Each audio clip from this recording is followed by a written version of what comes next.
Hi, I'm Angified.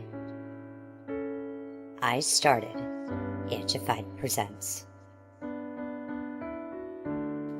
We share the love of music.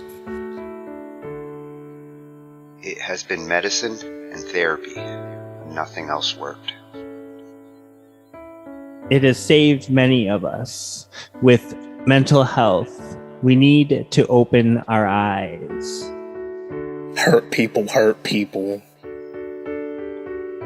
We ask that you listen, comprehend, and relate with your ears. Form that heart of unity and one. We share on this stage. Statistics, feelings. And ourselves.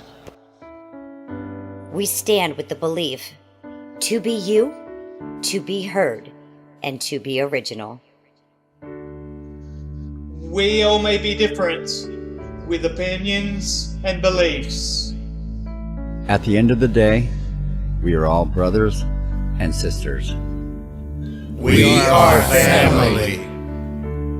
We ask that you join us in a magical journey with artists from around the world. Open your minds, let in the love, and listen with your hearts. We all want a better tomorrow. Be one. Communicate and look out for one another. And then, and only then, will you find the world. We will find peace in all the world. You'll find the world. And you will find in this shining world.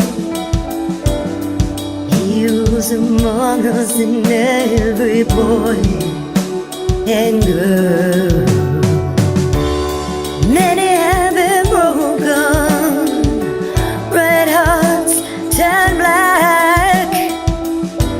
Love will melt the ice and turn it back, and you will find the world. You will find the world. You will find the world. And when you find a place called home, where everyone is free to roam, a whole new world, a better place for our children's futures at stake. And you'll find, with music in your soul, laughter in your hearts, together we can grow a better place, with love in our soul. And you will find, together we can save it all. And you will find, a place called home, where everyone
device. We'll be talking about it all every Thursday night, from software to plugins and synths that entice. Dive deep into tech and let creativity take flight. Talkin IT. We're talking IT. Come and join in and have some fun. It's highly educational with a lot to learn. From bedroom producers to seasoned pros, we're breaking it down so knowledge grows. Whether you're a DJ or a beat making wizard, we got the tips and tricks to make your sound sizzle. Mixing and mastering, that's our jam, with the tutorials and tips on how much rap. Get the best quality from your setup and gear. Tune in every week and lend us your ear. We're talking IT. Come and join in and have some fun. It's highly educational with a lot to learn. We're talking IT. We're talking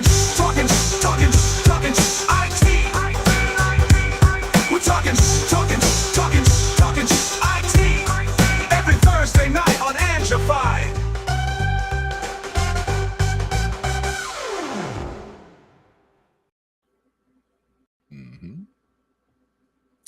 Ange, I've been practicing.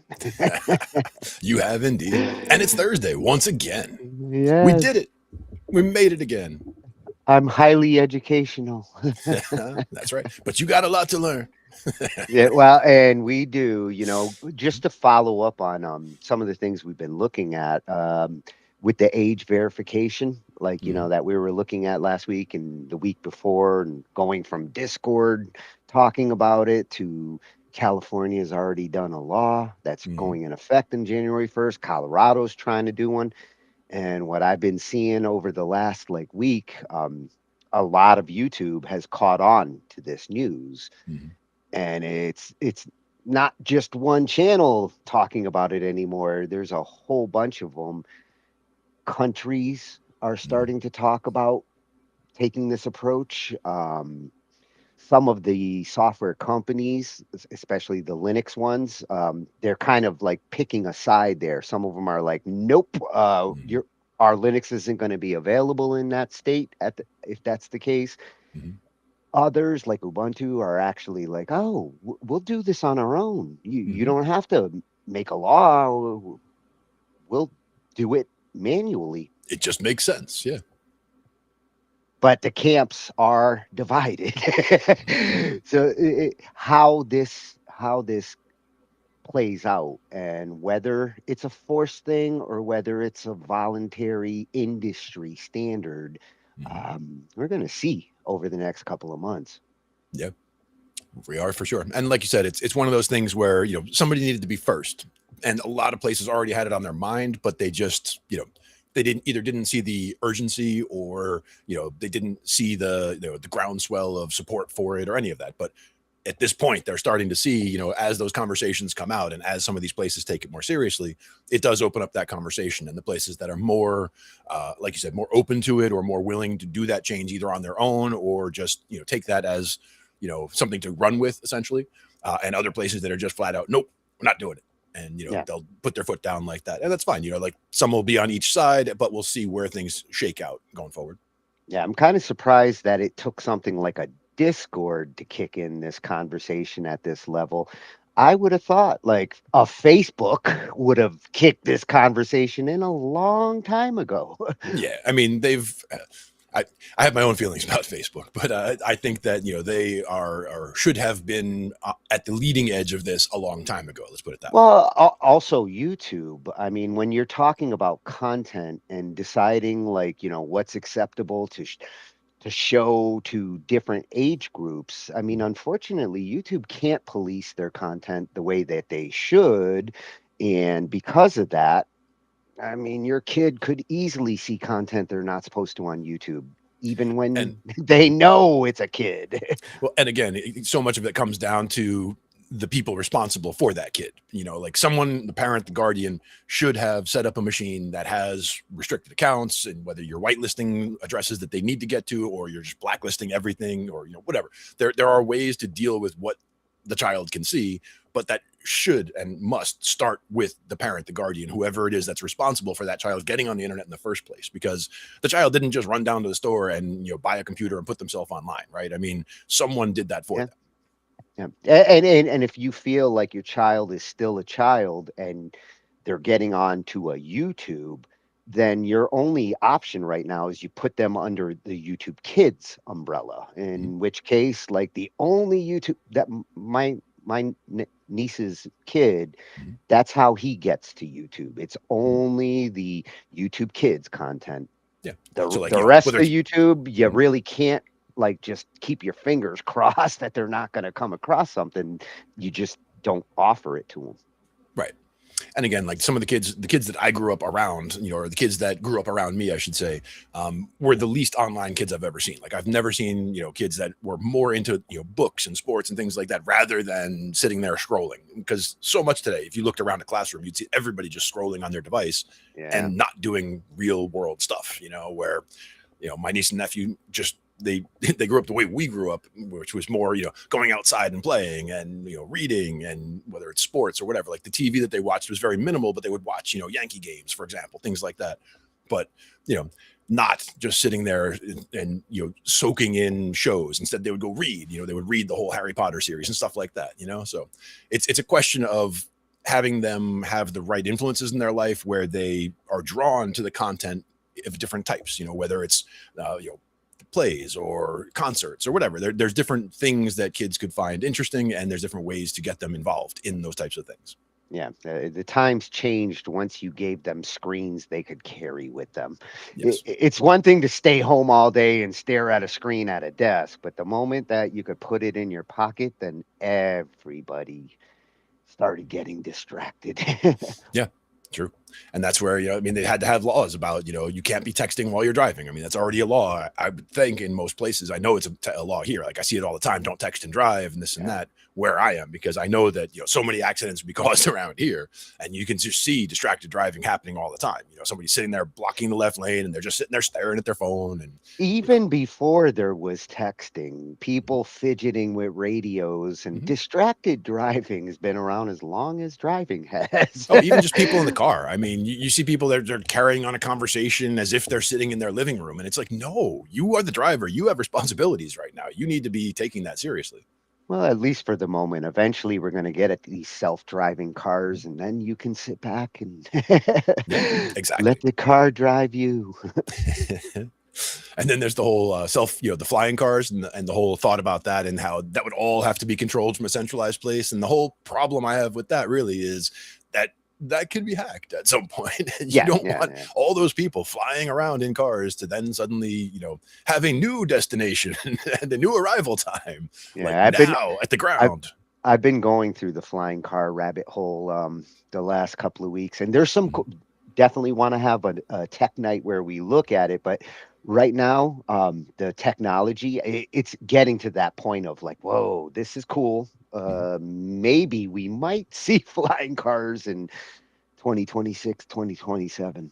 And that's the thing, is at some point it gets to the point where you almost can't stop it from happening. But again, the main thing comes down to, you just can't give people a license to go fly around in the sky with a vehicle that they can get with minimal training. I mean, there are certain rules that need to be in place. Like, pilots, for example, go through a lot of training, and there's a good reason for that. There's a lot of things that can go wrong with a flying craft and flying over people's houses and things like that. So, it's important.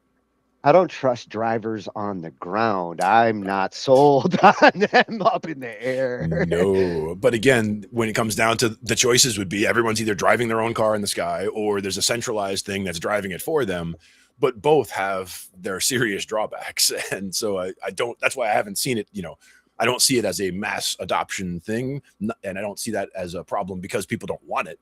I see it as a problem because I don't see the logistics of making it happen at scale, happening anytime soon. It's not because there's a lack of demand or desire for it. It is just about, like, they're being more responsible with this kind of technology than they were with smartphones and social media. Like they just kind of threw that at everybody and said, "Hey, you'll figure it out eventually with flying cars." They don't want to be lazy with that. Yeah, I think they looked down that road just a few seconds and like, no. We're not going to just throw the flying cars at people and say, yeah, you'll figure it out. No. You'll figure it out, but there'll be a lot of smoking wreckage in the guns to meantime. babies. Like, where There'll do be a we lot of go smoking from wreckage in the here? meantime. Well, let's take a look and see what we've got for tonight's lineup. And Alrighty. we got a little bit of technology. Mhm. Here, let's see, what do we got? To start, got to go into some Apple news. And Apple's actually been kind of big in our news this year. And they had been talking, everything has been about the M5. The majority of the talk is like these new CPUs that they've got coming are supposed to kick ass. And if I'm going to switch from Windows, I'm looking at their M5s, but this new MacBook Neo that last couple of days, poof, all of YouTube is like, dude, check this out, check this out. Yep, I saw that It's a explosion too. yeah, it's a $500 MacBook, and ironically, they're competing against themselves here. This is competing against the Air, technically, for I guess a different kind of Mac user. I wouldn't necessarily go for this one as a music machine, but for those students out there and the ones that like are just getting into computing, a MacBook that's under $500, that's brand new. That's kind of new. Yeah, absolutely. I mean, and it, again, being brand new, even if it's not the most capable machine that's out there, being brand new should give you at least a couple of years before it starts becoming obsolete, right? So, Well, I mean, and that depends a little on Mac as well, because their OSs tend to force the hardware obsolescence because they push that OS hard in each upgrade. And Stefan Robbie's gonna show us this. I want to say subtle differences, but the big one is the CPU. The A18 Pro is how Apple is able to sell at this price range and hopefully entice people who want more power to eventually go towards those. The M5 is the ultimate long-term target, but I've heard good things as far as the M2 and the M4. They don't talk about the M3. so it's like the Star Trek movies. Okay. Yeah. The even ones are great. Yeah, but Stefan's going to show us the the considerations there. And for anybody who's like new to computing or wants to try out the Mac OS without having to invest thousands, this might be an entry point. Interesting new choice. Nice. And then I wanted to include this one because I've done this several times throughout my IT careers and with different operating systems. Running an operating system on a USB stick can be very useful, especially if you're troubleshooting and things like that. But there's so much flexibility nowadays that you can go beyond just having like a utility operating system in case something needs to be diagnosed, to actually having a mobile portable operating system that you can run anywhere on any machine. Yeah. Even just the other day, I was at the store to pick up a mouse, of all things, because I was going to a friend's house and his mouse was not working. So I was just going to pick up a cheap mouse real quick. So I go to the store and, as I'm buying it, I see that they have on the shelf there, USB stick that is a recovery stick, where it's basically, you take this stick, if your machine's infected or whatever, you can just plug it in, boot from it, and go from there. And it's basically reminded me of the emergency rescue disc that we used to have. The ERD and ERD Commander was one of those things that we used to use all the time to recover machines. I did it with a CD in the old days. Eventually, it was a DVD, and I'm glad that it's gotten to USB sticks. There's a lot more space, a lot more flexibility. USB 3 is fast enough to actually run an operating system pretty damn good on any machine. I will say that there were some companies where I worked where they did have rules that they put in place at an operating system level where they disabled the ability to use USB sticks. And this is going back a ways, but it was because it was that important that the data doesn't just escape. You know what I mean? in the last company that I worked at, all machines USB boot was disabled, just Oh like yeah, USB floppy boot for disk sure. access Yeah. and Yeah. anything where stuff's coming in from the outside world as data. Yeah, you kind of have to control it in that environment. Otherwise, people will use company machines in ways that you don't want them to as an administrator. Exactly. And that's one of those things a lot of people don't recognize or realize, but you know, when you're in the trenches and you're seeing that stuff, it's like, yeah, you know, you got to be aware of these things. Yeah, so this is a freshy channel for us, although it's one that on my YouTube, bootable USBs, you know, when you want to do something like this is a good channel to actually get some information on what you can do, how you would do it, and what it's useful for. Exactly. Nice. And then something else that I wouldn't have thought useful in the past, but now I see a lot more usefulness for this.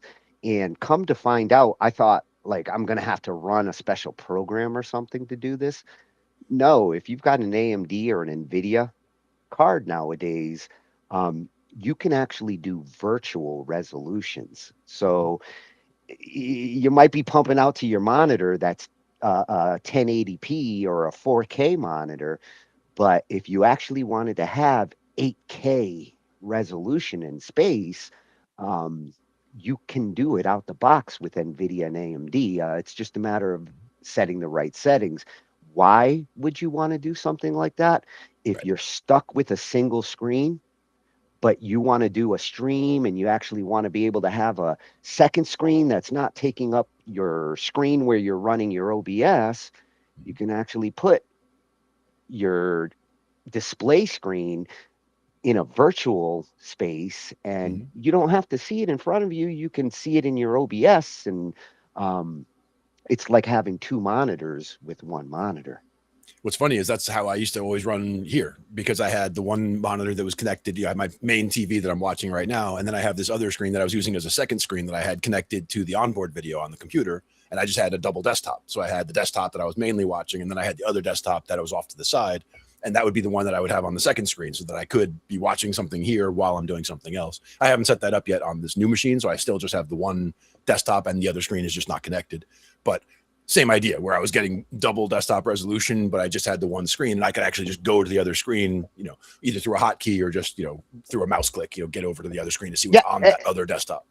And that's the other useful thing there. If you do set up the hotkeys, you can actually just, it's like having a screen switcher. Oh yeah. Virtually. and that's another thing, you know, being in, you know, a build room and you know, doing tech support for so long, like it was always scroll lock. So like scroll up, scroll down was how I would go through, you know, multiple machines on my one screen. So I could just sit there and and like look through and see what each machine or what point each machine was in for the install I was running, for example. Good to have those. Yeah. KVM switches. Theo Joe is going to show us how to do and get those settings out of what you probably already have if you have any modern NVIDIA or AMD card. Nice. And then, man, it's like when Glenn sees this bass, I was like, this bass was actually made for a giant. Yeah, exactly. A lot of resonance in there. Yeah, and it's coming from Deep Dive Bass, and what he's got here is a 46-inch scale ultra bass tuned to DGCF over 1 octave below a standard bass. Sub bass. Yes, we're going deep with this one. And you don't even have to use the octave pedal for it. Yeah, well, wait till you hear some of the sound that comes out of it. It's like your voice. Nice. Oh, Extra and then I thought of Rob Fedorzik when I saw this. I was like, man, this is a cool looking slide guitar idea. Very lightweight, really unique sounding in some of the examples. That pickup that you see there tied to that string, there's actually 2 of them, and they're movable. Under the slide, over the slide. really creative way of thinking a new approach to building a slide guitar. Yeah, and the question is how the different positions affect the tone that you're listening to. Yeah, and you're going to see him actually play it in a couple of different positions as well, not just moving the pickups around, but you can actually play this. It's not just for your lap. Sure. Yep. So Verso Instruments is the ones that he custom makes these. I mean, so it's not like something that's going to be like massively available, but he says it's a boutique musical instrument, but when you see it in action, I'm like, damn, I'm not a guitarist and I want one because Yep. it feels like a keyboard sometimes what he's doing. Nice. And it reminds me a little bit, different idea, but the arpeggio we've talked about a couple times, where it is kind of the same idea, where a hybrid between a keyboard style of playing and a stringed instrument in those terms. Yeah. This one really gives you that arpeggio with a like slide guitar approach. If you like to do the country slide, and that's where the fretless also comes in, because if it's a fretted instrument like the arpeggio is, then it's discrete notes. Whereas with anything that's a slide, that's much more of a fretless sound, where you're getting a smooth glide from here to there. Yeah. Plus, I like purple, so I would get that one. Nice.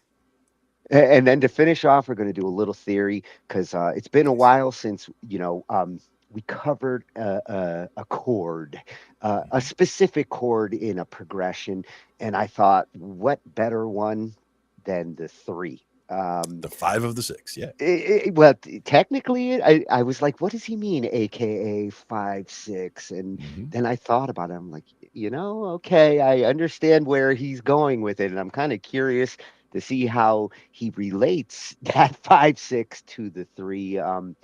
It is that chord when you're thinking progressions. It's not typically the chord you're going to think of as you're trying to come up with that like catchy progression everybody knows, like a 1/5/4 or 1/5/6. The 3 usually is not like one of the initial go-tos. Yeah, the 3 and the 2 and the 6 are the minor chords that you'd find in the diatonic scale, right? So the 1, 4, 5 are the ones that you always hear as a very major, happy sounding stuff. Yeah. The 2, 3, and the 6 are all the minor ones. So like the most minor progression, or one of the most minor progressions you'll see, is like a 3, 6, 2, 5, for example, where you're using 3 of the minors, but you're keeping things jumping by fifths. So you're getting that. It feels good when you're doing that kind of a progression, because it feels like they all belong together. And the 3 being the 5 of the 6 is basically telling you that if you look at the 6 chord and you look at what it would be the 5 if you were playing that 6 chord, that is what the 3 is. So it's a bit of mental gymnastics, but basically if you were thinking about the key of C major, right, the 3 would be E and the 6 would be A. So if you were thinking about the key of A minor there, then the 5 of that is where you're getting to that E, and that's why all of a sudden now you're playing E but major to get that 5 sound. They're related. They're related.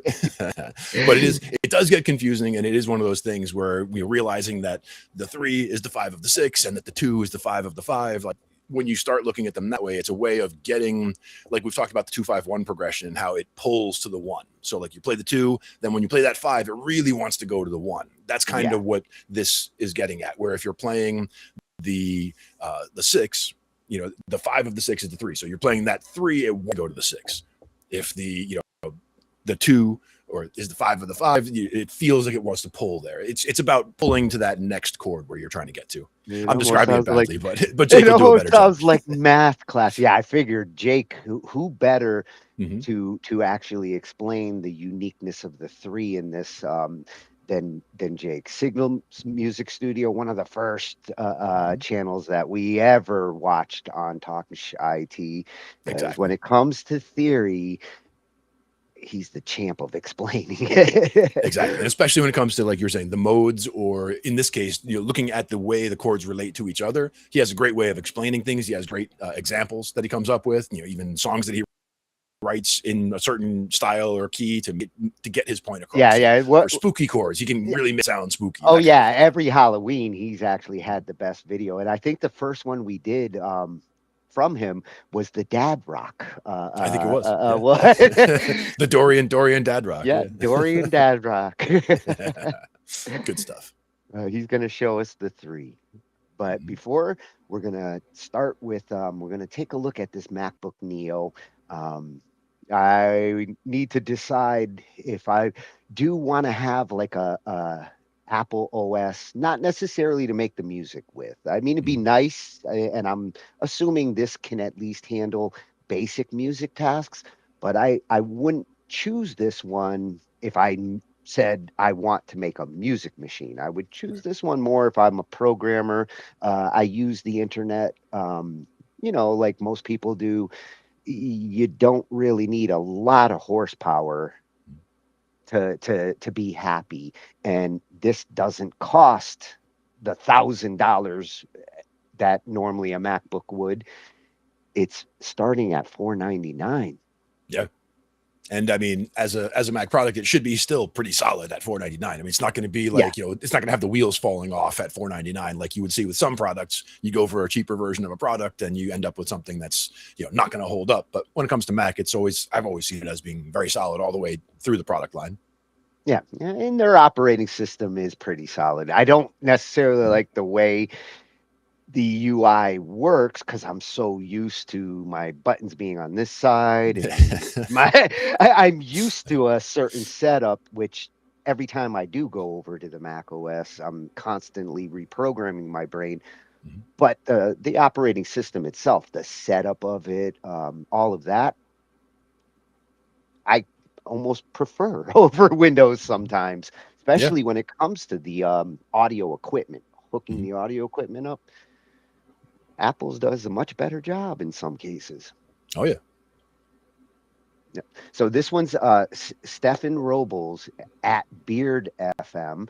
Oh, he's got the beard too. Nice, there you go. I'm working on it, Stefan. And I'm way, way behind. Yeah, you'll catch up. Just takes time. But after seeing all these MacBook Neo pop-ups in our channel last couple of days, boom, every other video, check out the MacBook Neo. So I was like, damn, I need a good review. And Stefan, you're our man. Nice. Well, I wanted to know in comparison to the other competitors, the MacBook Air and the MacBook. Those are the two other considerations. And as far as the Air, the M5, this is best of breed, and this is most economical. Nice.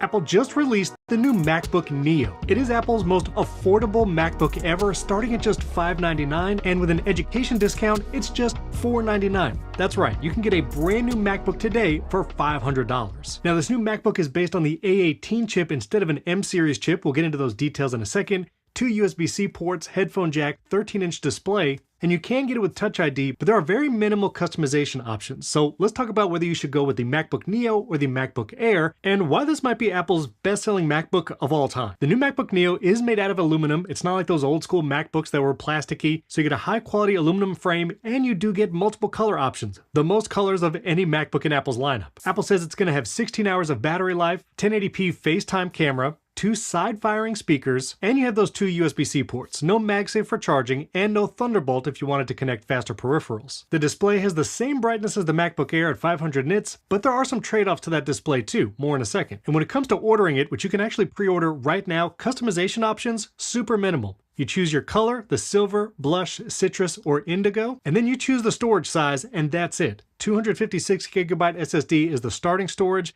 That does not come with Touch ID, or you can upgrade to 512, and then you get that Touch ID button. That's the only option. Comes with 8GB of unified memory, no option to upgrade that, and no option to upgrade the storage past 512. Apple is 100% going after all those Chromebooks in schools, and for those going to college, this is going to be an incredible deal. $500 for a MacBook. It still uses Apple Intelligence if you want to use those features, and even if you go with that more expensive version, it's $700 or $600 with an education discount. Now I'm going to get one to test out, especially comparing it for video editing if you have a student that wants to do that and maybe some music production, but you may be wondering, why is this not an M series chip? Well, the A18 Pro is actually relatively new. It was actually in the iPhone 16 lineup, and the A18 Pro is based on the 3nm process. Now, if we compare the models, MacBook Neo here on the left and the M2 MacBook Air here in the middle, you'll see the M2 MacBook Air actually started with the same memory, 8GB. It has a couple more cores, so you might get a little more speed out of that. But again, I'll be testing that. I have an M2 MacBook Air I can run some tests with, so get subscribed. That'll be coming soon. Now, MacBook Airs in general will get better battery life. This is the M2 and even the newer M5 MacBook Air. We're talking a couple hours here, and you do have to upgrade to the more expensive model for Touch ID, whereas on all MacBook Airs, you get a Touch ID button. But there are some other trade-offs. I'm going to switch these around. So now the brand new M5 MacBook Air that was just announced yesterday is here in the middle. The new MacBook Neo here on the left. Obviously with that A18 Pro, you're going to get fewer cores, so it is not going to be as fast as a MacBook Air. You only have the 8GB memory option and 512GB max SSD, but even the display is a little different than the MacBook Air. While it is slightly smaller, 13-inch versus 13.6 inches, you don't get the wide color gamut that you get on the MacBook Air,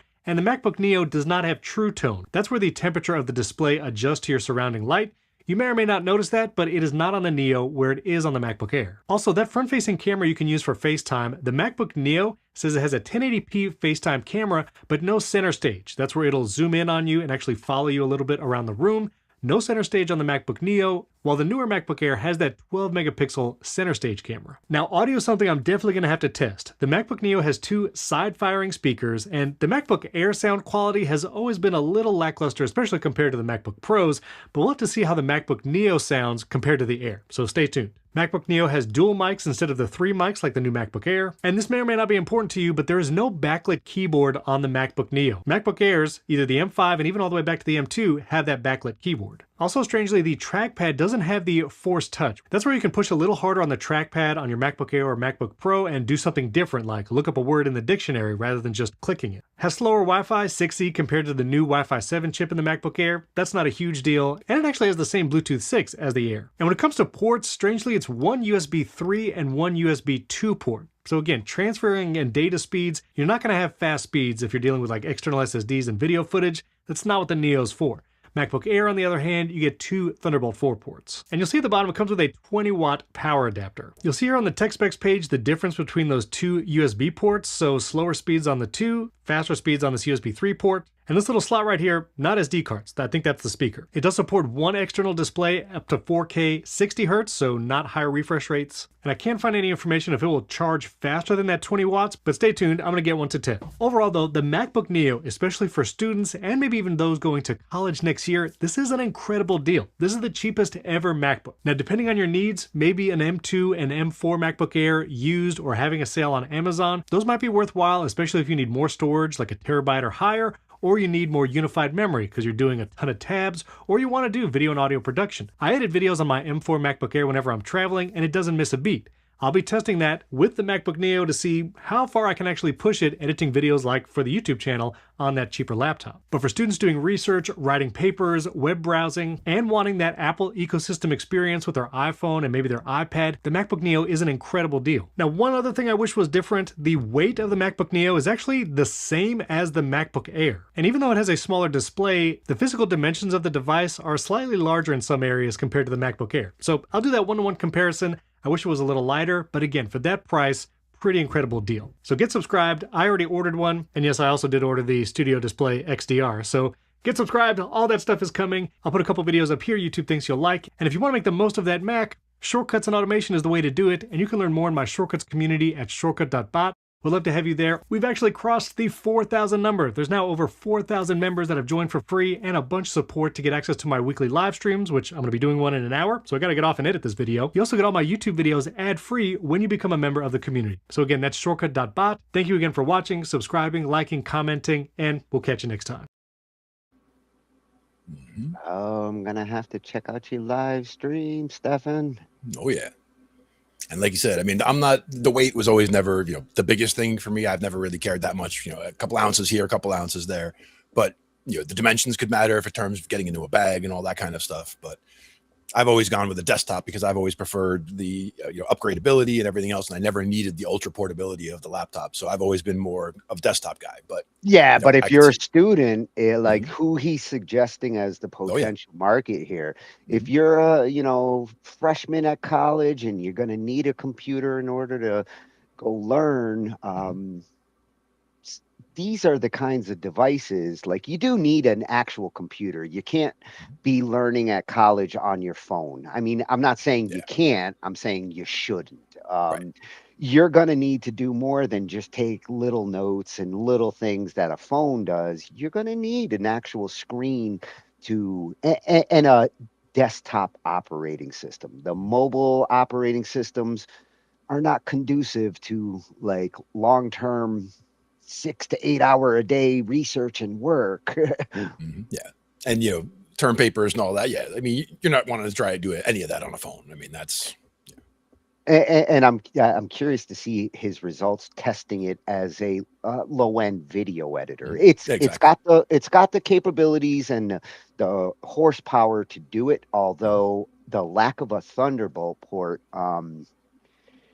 really is a buzzkill to me. I mean, granted, it is a $500 Apple device, so I guess not putting the Thunderbolt port in is probably how it kept under $500. But man, when it comes to that expandability you're talking about and the ability to plug in a Thunderbolt expansion hub, that actually makes these devices useful when you can plug in a hub like that. When you can't, if you've only got USB-C and USB 2, they should have just put 2 USB-Cs in there and called it a day. that was my point, actually, is that the fact that they didn't, the question is, well, why? Like it was either, they were just running a little bit short on the power, or they would need to, get a bigger battery in there or increase the footprint to get the extra power in there in order to cover it. Or again, you probably hit the nail right on the head there. And it could also just be even like the Thunderbolt, like you're saying. I mean, it could even just be that they didn't want to have to, support that on this what they would consider like a legacy, piece of hardware in a few years. Because again, the lower end machine, they're not planning for that to be good for 5, 6, 7 years of lifetime, right? They're expecting it to be a few years, and then you're going to upgrade to another relatively cheap machine. Well, I think what Apple's hoping is that you come in as a freshman and you get one of these and you get comfortable with the ecosystem that they have, and by the time you're a senior, you are on a MacBook Pro. And exactly you are moving through the lineup. You're going from the entry point and then getting comfortable, like you said, getting your feet wet, getting acclimated, and then moving on to the next one up. Because by the time you're graduating, you can probably afford a better machine.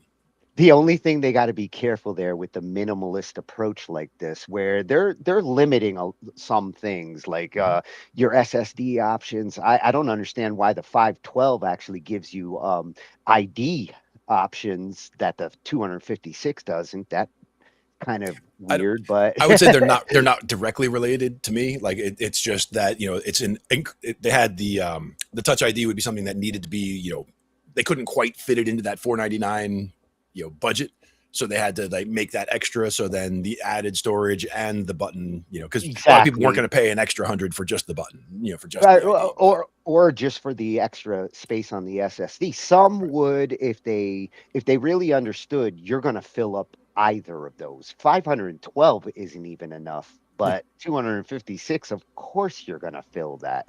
You're going to have to store all your work on something else, because the OS and your programs are going to eat up 256. Well, that's also part of the point, is that a lot of it should all be cloud storage. Like most of what you're doing, you can probably do and store in the cloud and just use the machine, locally. You're doing what you're doing locally while you're actually working on the files they're here. But then when you're done with the project, you're storing it long term, in the cloud, because then if your machine falls into a river, your stuff is still safe. That's the idea there. Yeah, and you're lucky if you're at college or someplace where you got great broadband and like, yes, I grab it from the cloud. It only takes a second. Right. If you're stuck out in the middle of nowheres like I have been, sometimes you don't want to be depending on the cloud to get your data back so that you can work on it. Yeah. And that's where having all of your necessary files cached locally so that you can do whatever you want high speed on your own local network is important. Yes, but you have to have more than 256 gigs if you're going to Yes. synchronize with that cloud. Yes, but again, when we're starting to talk about some of these things, we're starting to talk about the non-entry point computer user. Entry point is one thing, like that's what they're talking about here. Yeah. And then when we're getting into using the higher end peripherals or the high end video editing, we're getting to another class of user. But as he was mentioning, the ability to do, like you said, low end video editing would allow somebody to do a simple YouTube channel and be able to do all the content that they need to right from there. Yeah. The most interesting suggestion is if you consider older MacBook Airs versus getting a new Neo, you might actually get a more bang for your buck and get a better device going with a last generation Air. This is where it's going to be kind of tricky for Apple because they're competing against themselves and they're also competing against some of their older hardware. And at the price range, I might actually go for a one generation back Air over this right now. If it was for me, if it was for my college bound kid, then I would go with the newer one because you get the like warranties with the Apple Store, and kids are gonna like possibly break it. I want to make sure it's covered. That would be a compelling reason to get the new one in that situation. Exactly. And again, it comes down to individual use case, where some people are going to be more, pushed towards one way or to the other side, but it's good to have those options. And the fact that they are at a competing price point is less, I see it as less competition with themselves and more as giving people different layers of options at that price point to be into the ecosystem. My guess is the way Apple sees it, they're not really competing against themselves, because as long as they get people into their ecosystem, they don't care if they're using the Neo, the Air, or one of the tablets.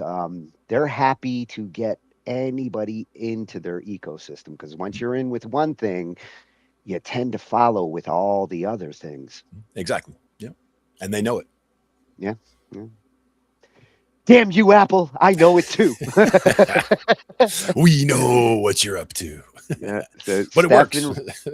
Oh yeah, it does. And Stefan Robles, great comparison there. That's exactly what I wanted to know as far as, is it worth it? Maybe. I'm still on the fence. I wouldn't get it for me, but I might get it for some of the people in this house. I can totally see the use case for it. And, I can see it being wildly popular as well, because, so many times I've heard, like back again, when we would see MacBooks showing up at work, when again, we're in a mostly IBM shop and somebody would come in with a laptop.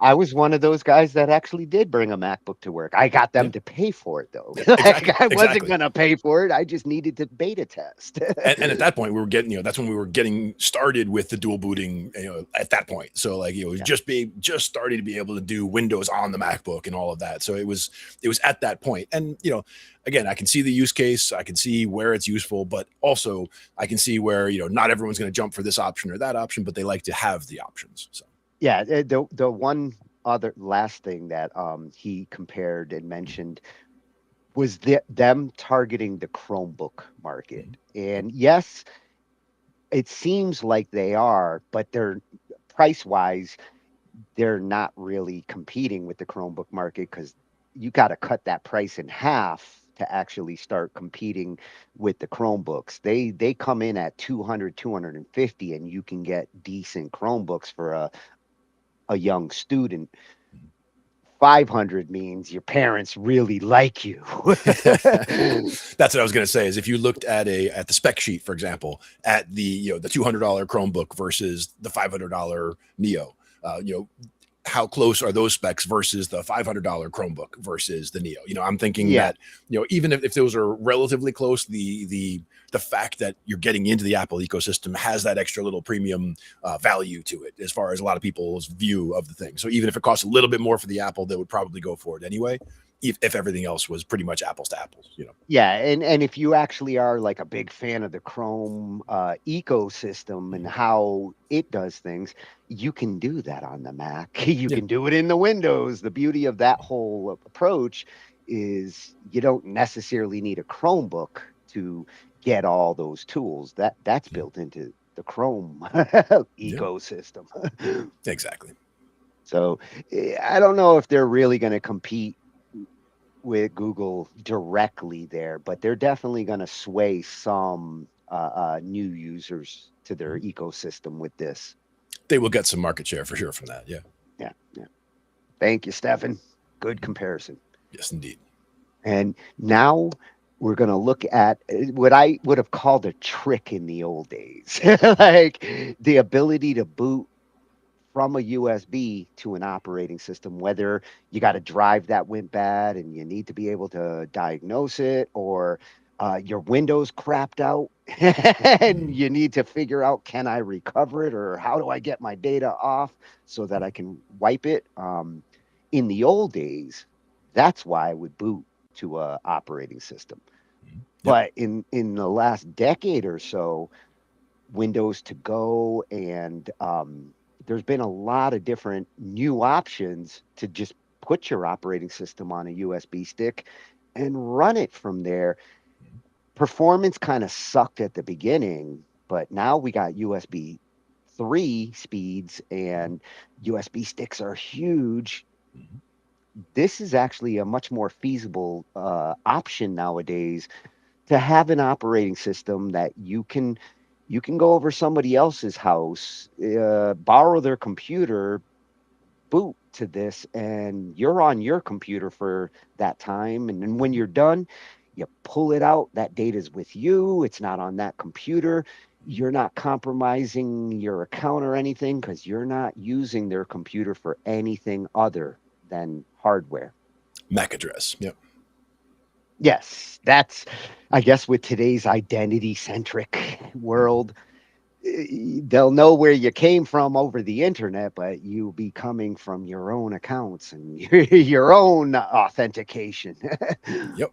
Just saying, because that is one, thing that would need to be clarified. Like if there was some kind of illegal activity going on or what have you, they would still be able to find where it came from. Honestly, if somebody came here and said, I want to use your computer, but I'm using my own boot stick for it, I wouldn't be against it, but I would have questions. Like I'd be standing behind him like, oh, okay, what the fuck are you doing on my machine? I know you're not logging into my Windows, but you're still using my machine.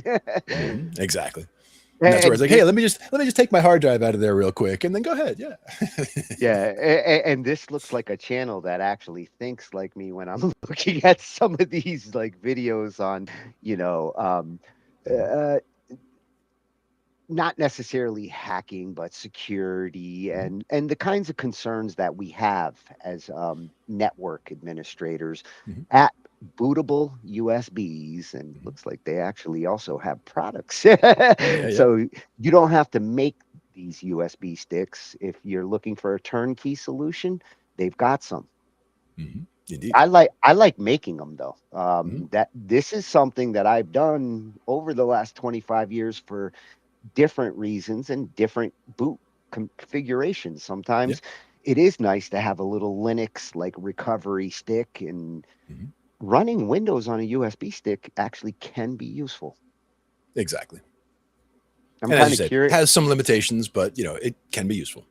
Yeah. Well, less limitations now than ever. The limitations in the beginning, in the old days, did get in the way a little bit, but a lot of that's gone now. You can pretty much run anything on anything if you know what you're doing.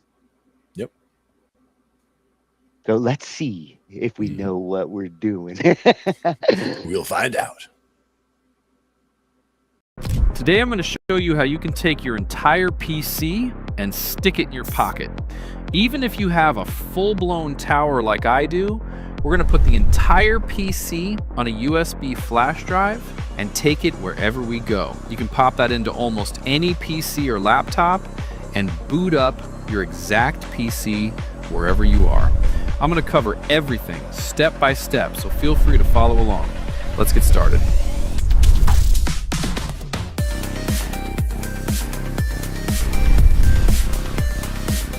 First, let's talk about what you will need to make this all work. The obvious is a USB flash drive.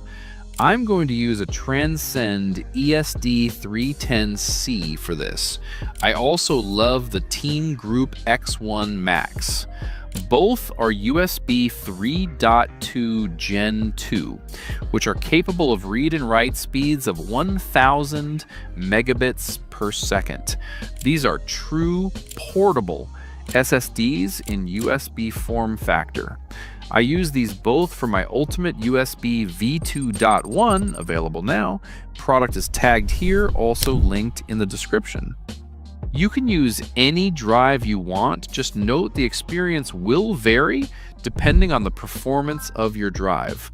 Also, make sure you have enough capacity on the drive.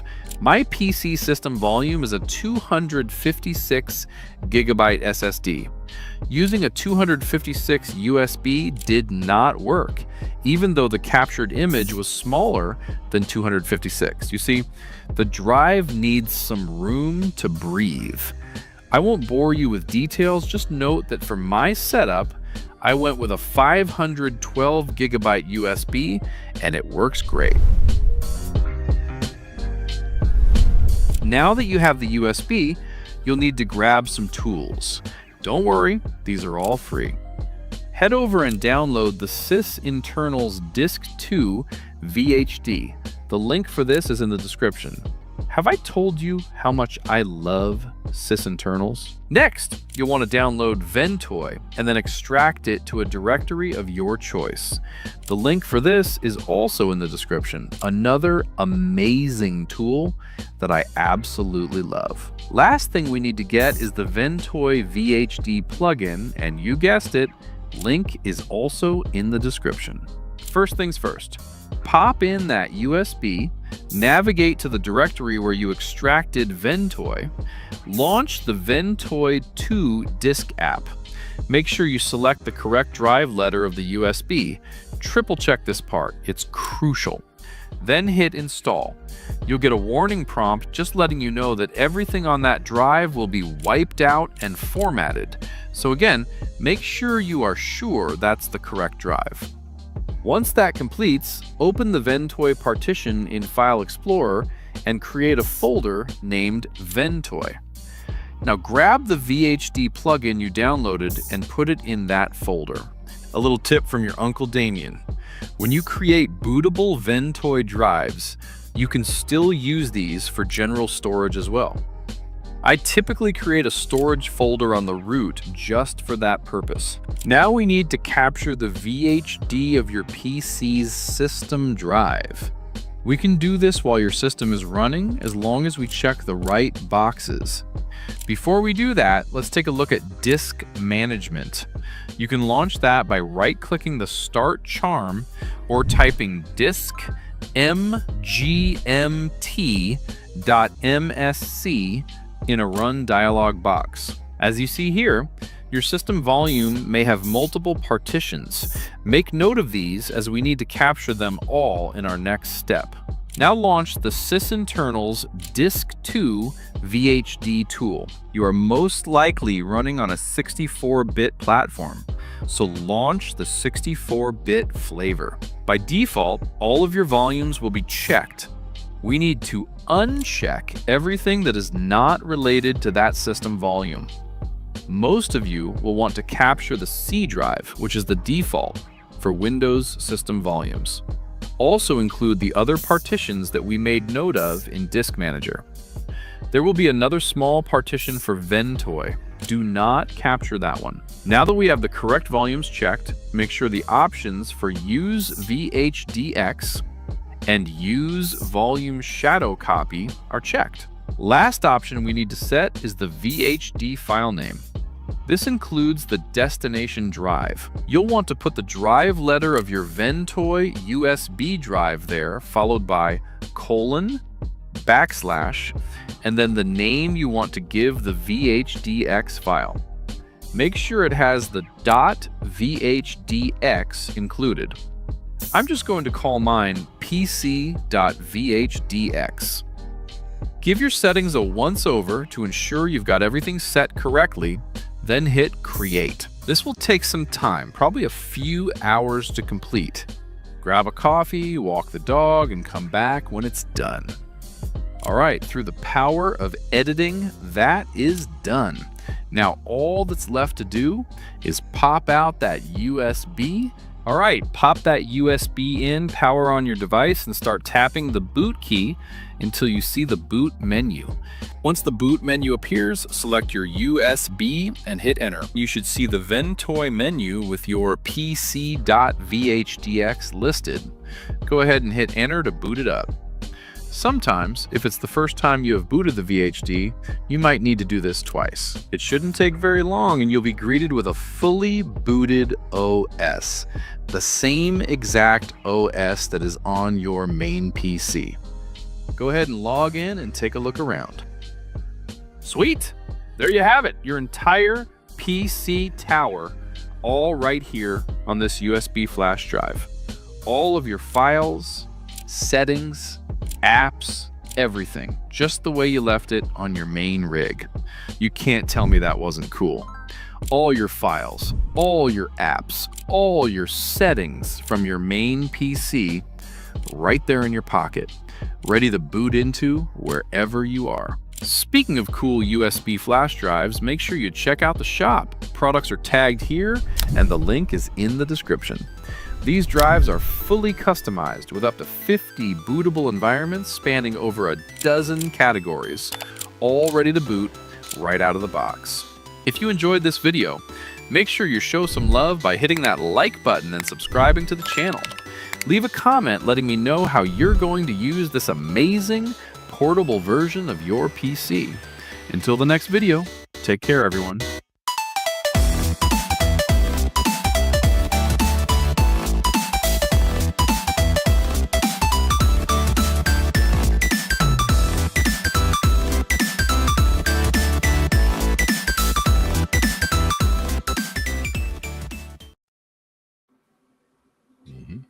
Oh, thank you, Damien. That's a useful store. That's a useful store for users to know about. Not everybody's going to be cut out to preparing these USB sticks. Sometimes it has gotten a lot easier to be able to just make a VHDX file and set up multiple boots with multiple virtual disks. So much easier nowadays. In the old days, preparing a multi-boot up USB stick and getting like a grub like multi-booter was a little intimidating even for the best of us. But having these options and being able to get one of these, if you do actually want like a smart recovery stick and you don't want to have to build it, $30-$40, you're basically buying the stick and all the work's been done for you. Exactly. Love it. And like you said, I mean, there's a lot of different options there for different, different things that you might need. I've done that, this multi-boot VHD approach with a couple of my sticks where I've got multiple flavors of Linux, Windows 7, 10. I don't care for 11, but and Windows Server in the old days.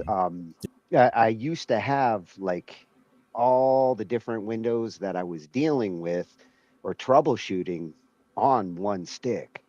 Yep, exactly. And again, for testing, just to be able to switch back and forth to see things, to test how things react in different environments. It's important.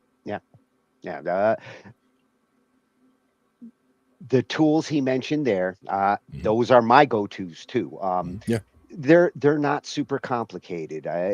If you understand when you're sucking up your machine and turning it into a VHD, yes, Glenn will drink a whole pot of coffee waiting for that.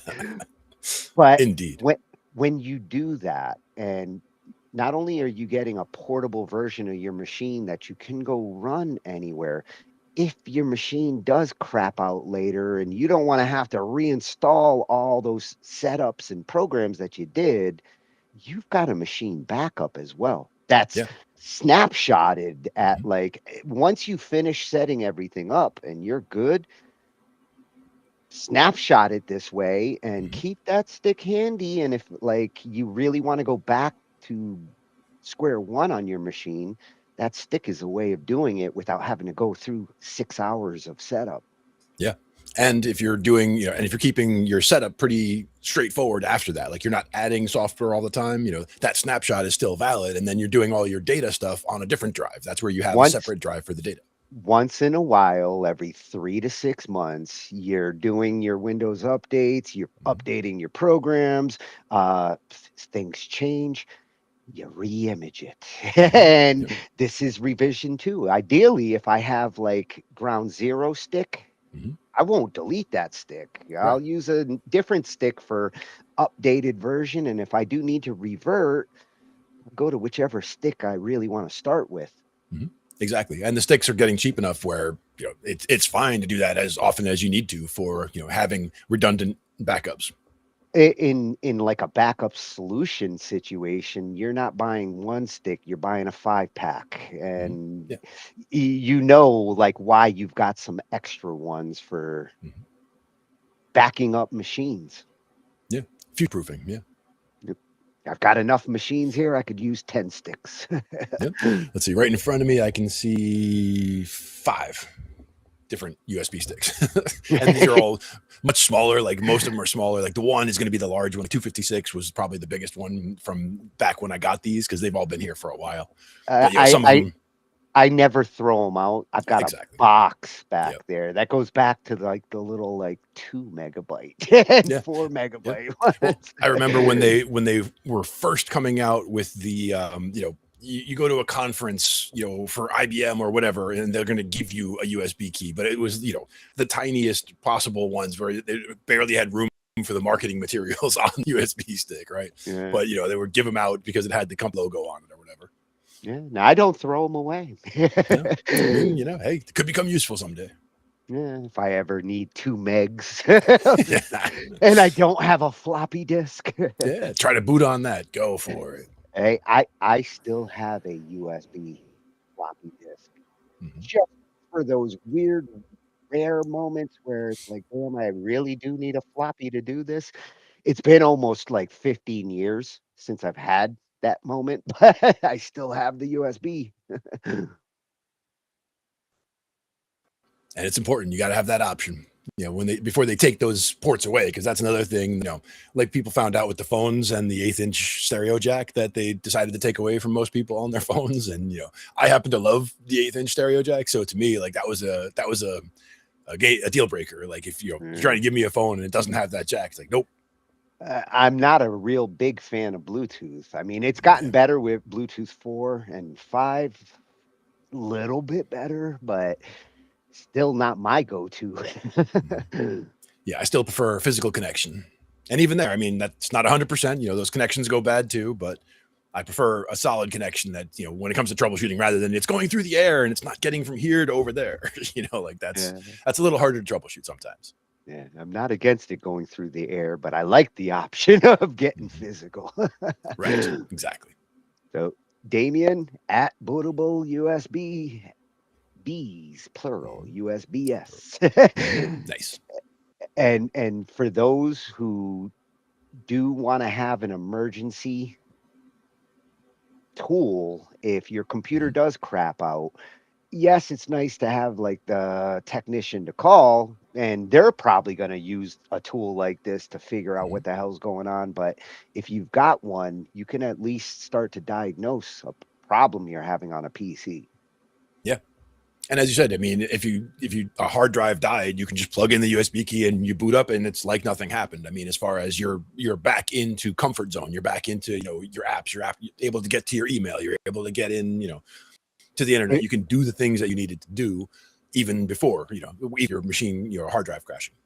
I would say this is super important for those people who really only have one computer. Yes. Because a lot of times when a computer craps out and I've got to work with somebody to fix it, if they have a second computer, they can make a USB stick. They can they can do things on the second computer to fix the first one. But if you've only got one computer, you should have a stick like this, because if hard drive is the most likely thing that's going to crap out, this is going to allow you to at least get the machine back up. If you got a job to finish, finish that job on the stick, get the money from that, and then go fix whatever is the problem on the drive.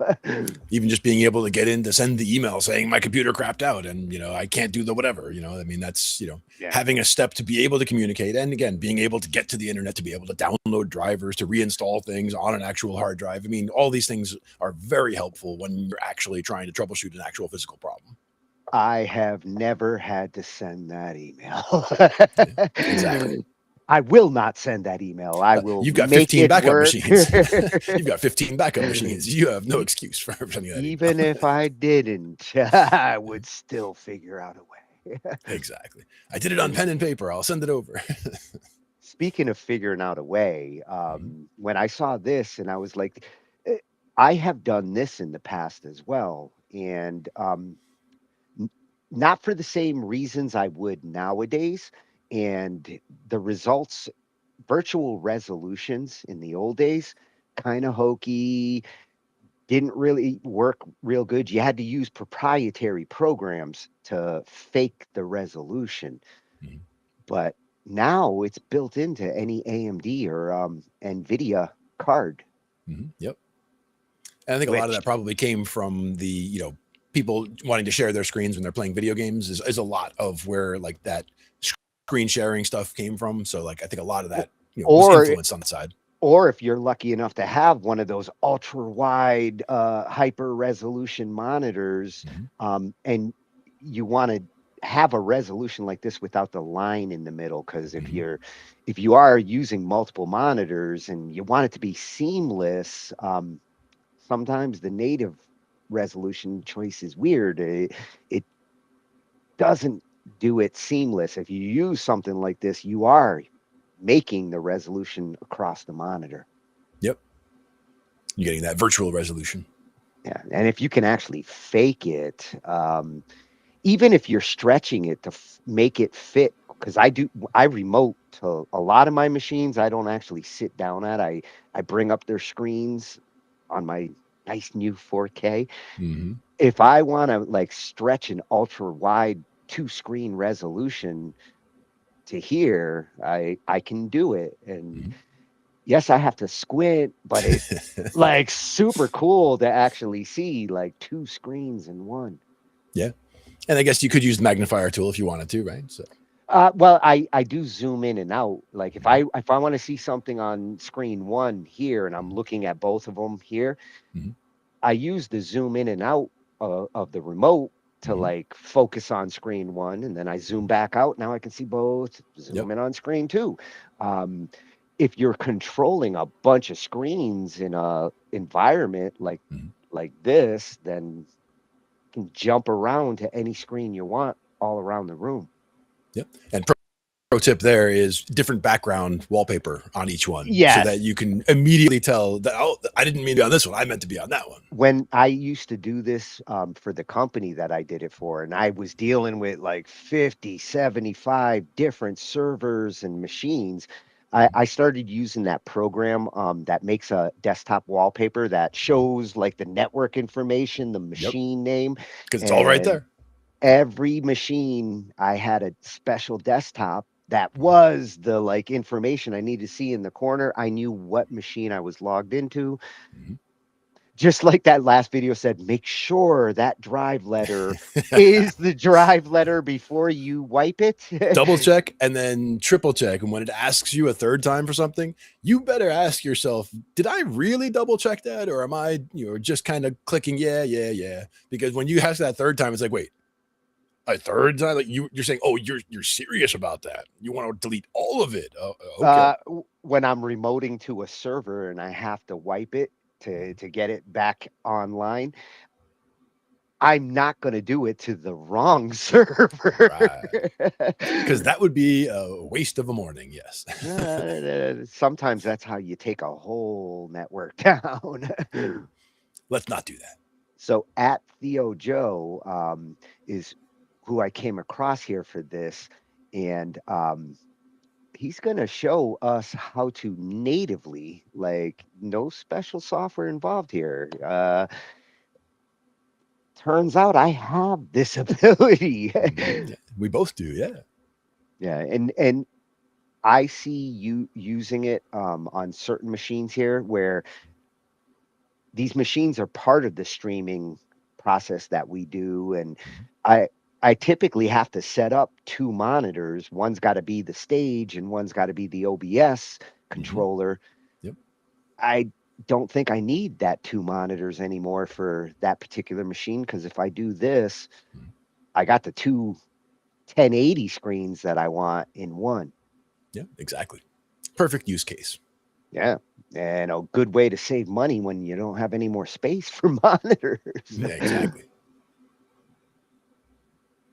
What's up, guys? I'm Thingo Bingo, and before you accuse me of clickbait or returning to my evil ways, I obviously do not mean that you can physically increase the number of pixels on your monitor, but you can actually make Windows use a virtual resolution of up to 2 times your max monitor resolution. And there are very practical and cool uses for doing so that you might not have thought of. Like, maybe you were wondering why the screen recordings in this very video are so sharp despite zooming so far in. Well, that's actually just one example of it. So let me show you how this is done. You can do this with either NVIDIA graphics cards or AMD, although I don't believe it's in Intel graphics yet. For NVIDIA cards, to do this, you go to the NVIDIA control panel and then go to Manage 3D Settings.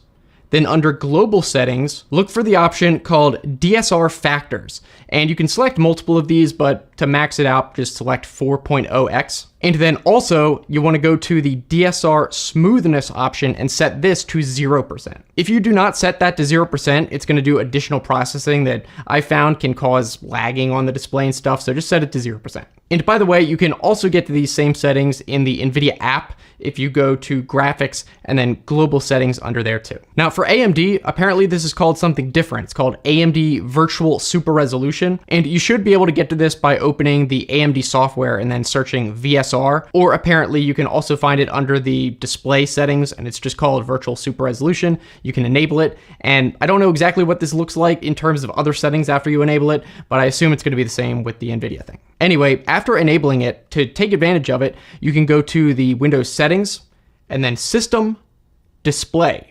And in here, you'll notice that under the optional resolutions for your monitor, it will add a new highest resolution. And if you had set the DSR setting to 4.0x, it should be double the width and height of your native monitor resolution. And so to actually use this, you can turn it on and off basically by just selecting or not selecting that virtual resolution as the main one. So you don't have to use this all the time. And I'll show you why you might want to do this in a second, but I will point out that if you only want to use this in games, like as an alternative to anti-aliasing, you can just leave your native resolution in Windows set to this, and then in the video game, set it to the virtual resolution, and then it'll still work like that. Anyway, if you choose the virtual resolution, and then let's say it is double the width and height of your native one, if you then go and change the scaling option, which Windows will probably adjust automatically, if you change that to double what it was before, you'll notice that everything basically looks the same in terms of size. It's just being all rendered as a higher resolution behind the scenes. So at least for the thing about getting higher quality screenshots and screen recordings, that scaling percentage is the key here, because now you can set that to higher than it was before. On 4K monitors, Windows maxes that out at 350%. You can't go any higher than that. But on 8K, it apparently maxes out at 500%. And I do believe that is the absolute max. But in any case, that means that if you have that scaling set to 400 or 500%, then when you do a screen recording or a screenshot, you're basically going to make it 5x sharper than if you just had it at 100% and screenshotted it. And like I said, the reason you can't always just do this at your native resolution is because on 4K, maxing out at 350%, that's all it goes up to. And even if you do set it to 350%, things are going to look way bigger, so it might be hard to kind of navigate and stuff. So for me, really the main benefit that I get out of it is if I do want to go to do a screen recording, I will set it to that virtual resolution and set up the scaling to as high as I can and then get that. So it's not like I'm leaving it on all the time. It's usually only if I'm going to be doing a screenshot or screen recording that I do want to specifically have very zoomed in and get that higher resolution and quality. Another really interesting use case of this you might not have thought of is if you have mismatched monitor resolutions. Like you have two monitors, one say 4K and the other 1440p. And even if they are the same exact physical dimensions, in Windows, if you go to move your cursor between the monitors, because it does that by pixel location coordinates instead of the relative physical location of the cursor, it will always have your cursor jump up and down depending on how you have it arranged in the display settings. There's no way to get it to just move over smoothly. However, with this feature, you could make it so Windows thinks that they're the same resolution and then it just auto scales on your monitor through the GPU, and that way it'll completely move over and look natural when you move the cursor. Now, I will point out that theoretically you could actually leave it on all the time and just set the scaling to be double what it was before, and the size of everything will look the same. But the reason that I don't do that is because some applications, some desktop apps, seem to not play well with higher resolution and scaling. Even though Windows does have that scaling thing built in, some apps, I guess, use certain hard-coded sized images and graphics and stuff, a subset of them, but enough that it does bug me. So for me personally, it just makes more sense to only use it when I need to. Also, when you do have the higher resolution and scaling, the anti-aliasing of text is going to look a little bit different. I actually think it looks sharper and actually looks better. It's a personal preference thing, but it will look slightly different. Just be aware of that if you decide to keep it on. Now, one thing I want to touch on, you might have noticed in the NVIDIA control panel settings, is the DL resolution options. It doesn't go up as high. It only goes up to 2.25x. And supposedly this uses neural networks and AI so that the 2.25x setting is supposed to look the same as the 4.0 DSR setting, but without having to use as much processing power. Of course, if our goal is to just get pure higher raw resolution so we can get higher window scaling, then it's still better to use the 4.0 DSR mode. Another use is, like I said, originally this feature was meant for games, where it's for super sampling, basically, where you set the game resolution to double what the native monitor is, and then you get basically anti-aliasing that's true anti-aliasing as opposed to the fake stuff. But the problem with that is obviously you're rendering the game at twice the resolution it was originally, and if that's going to be 8K, that is maybe hard on your graphics card, to say the least. I will point out, though, that for older games especially, that almost take no processing power anyway, your GPU might not even break a sweat trying to render that at 8K. So if you want, you can leave it there just for really old games, and there's not even much of a trade-off. I will say, though, testing it with Quake, it seemed like the regular built-in anti-aliasing feature looked way better than even the 8K upscaled with anti-aliasing turned off. So in my opinion, I don't even know if I would ever use the DSR option for purely anti-aliasing. For me, it's just useful to have a higher resolution and then kind of trick programs into using it. Another potentially interesting use is if you, for some reason, need things in Windows to look smaller than they otherwise would. Like maybe you have a really massive TV or monitor that you're using and the resolution isn't particularly high, so you want the icons and stuff to actually look smaller. Well, if you double the virtual resolution and set it to that, 100% is going to make things on the screen look smaller than 100% at the native resolution. And I believe that would actually apply to anything between 100% and 200%. It would actually look smaller. So for some people in certain circumstances, that might actually be desirable. I thought I'd point it out. Of course, the only other downside is if you're using this for screen recording and you're going from 4K to 8K, 8K is an enormous file, not just in terms of the file size, but also the editing, processing power. It might make your computer lag a little bit, but could be worth it depending on how long the video is or whatever. Because again, even if you're only going to be outputting a 1080p or 1440p video, the fact that you have all that space to zoom into, that's the main benefit, is to be able to zoom it. I would be curious if any of you have other potential ideas for how this could be useful, though, that I hadn't thought of or mentioned. We could talk about that down in the comments. Now, speaking of settings and stuff in Windows, I did make a video recently talking about Windows settings that you should change that you probably still have set to their default, but you'll want to not make it that way. So I'll put that link right there you can click on. And of course, if you enjoyed the video, be sure to give it a big giant thumbs up. It helps out. And if you want to subscribe, I try to make videos twice a week, so it should be worth it. So thanks so much for watching, and I'll see you in the next one.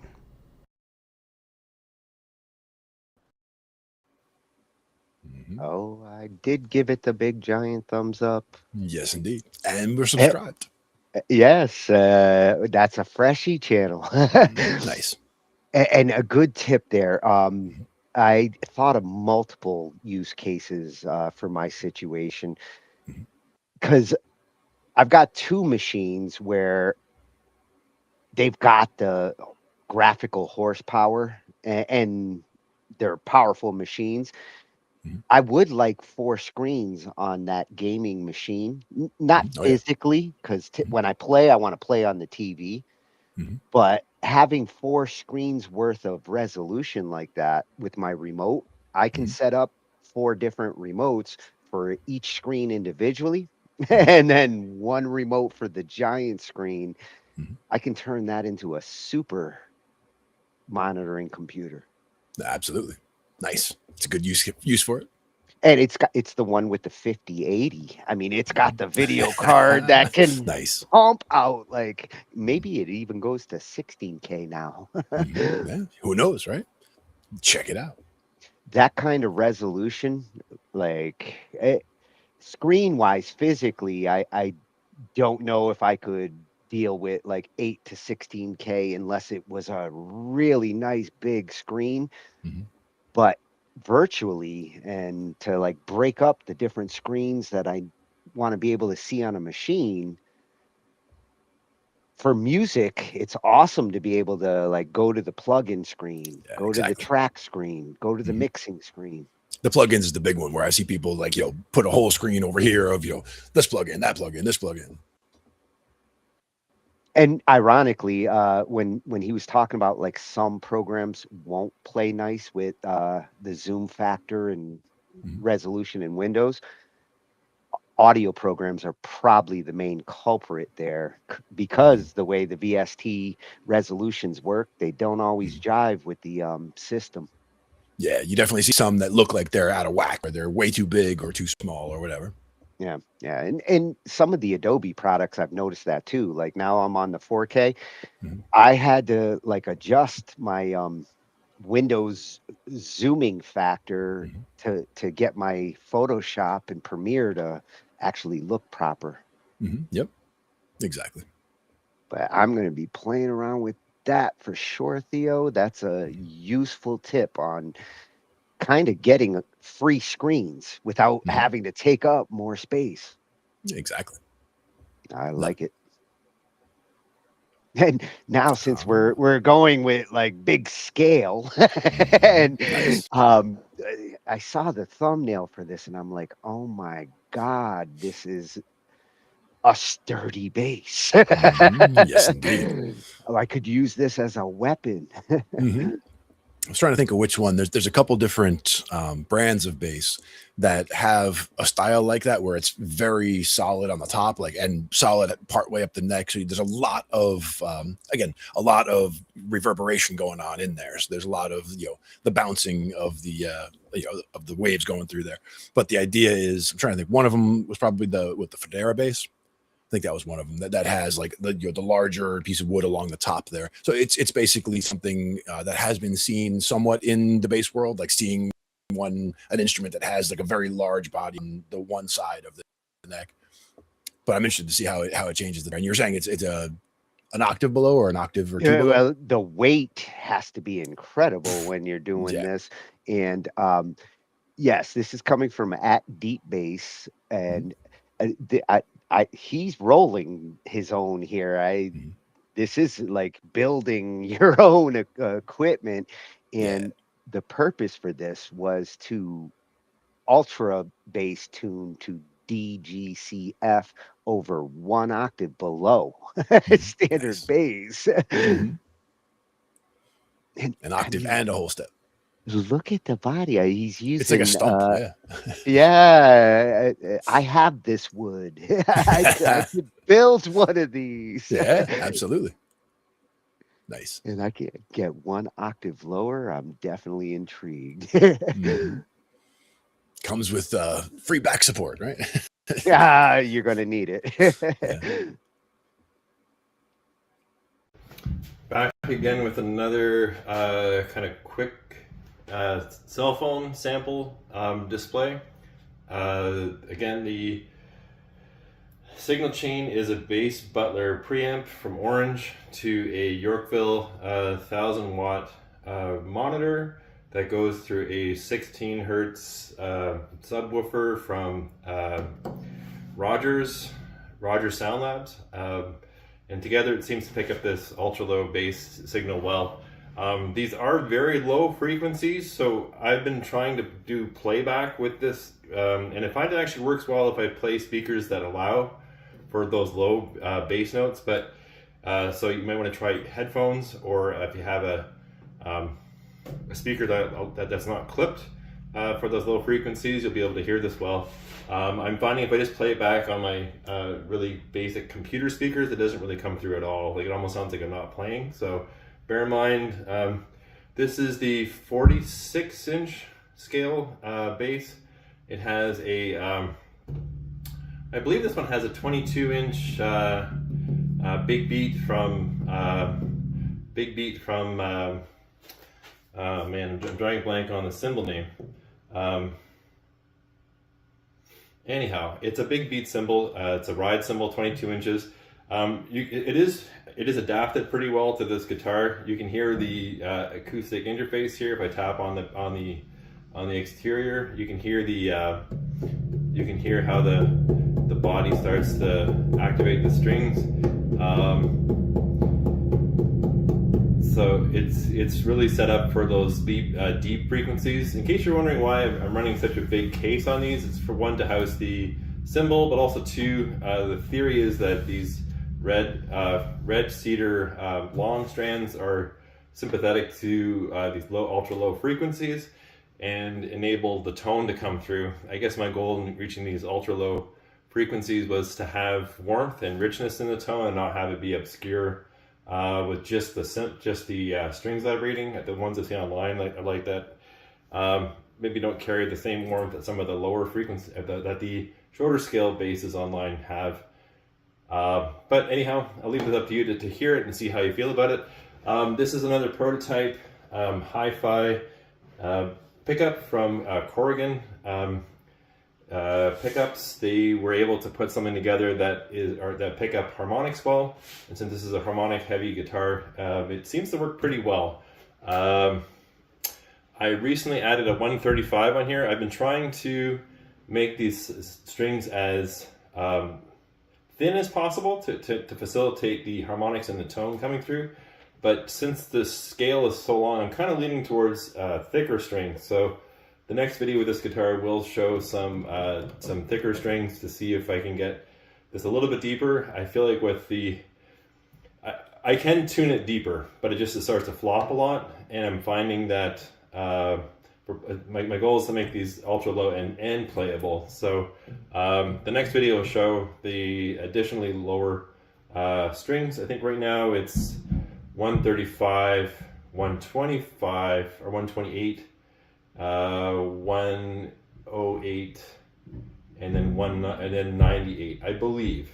But for the next video for this particular guitar, it will be lower. I'm going to start with some open notes. This one does have the action dialed in a little more. I lean towards higher action on these ultra low guitars just because the strings do get pretty. The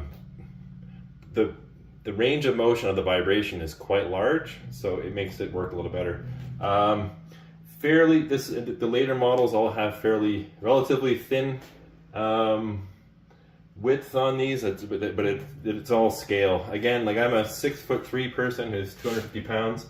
I kind of enjoy the feel of these bigger guitars, but it is big. I feel quite stretched out with this. So anybody who's interested in buying should bear in mind that either you want to play on a bench or a small table, which is totally doable, and it does actually enhance the acoustic quality of these guitars, or prepare to be a little bit stretched out. I do find the hand towards the bridge tends to get the notes activated well. A surprisingly light touch is all you need for these big guitars. I'm not a bassist. I'm working on developing some repertoire for these presentations, but I feel like it's good to hear the sounds. I've had a lot of requests for these, and I'm trying to. I showed a gong one the other day, and I'm going to show a cymbal one today. Here's some open notes, and I'll play a couple small riffs so you can hear the range and the sounds that this is making. Again, make sure your speakers are compatible for ultra low frequencies. This currently is tuned, I'll say the note as you hear it. So this is the low note. I believe this is D. So it's D, G, C, and F.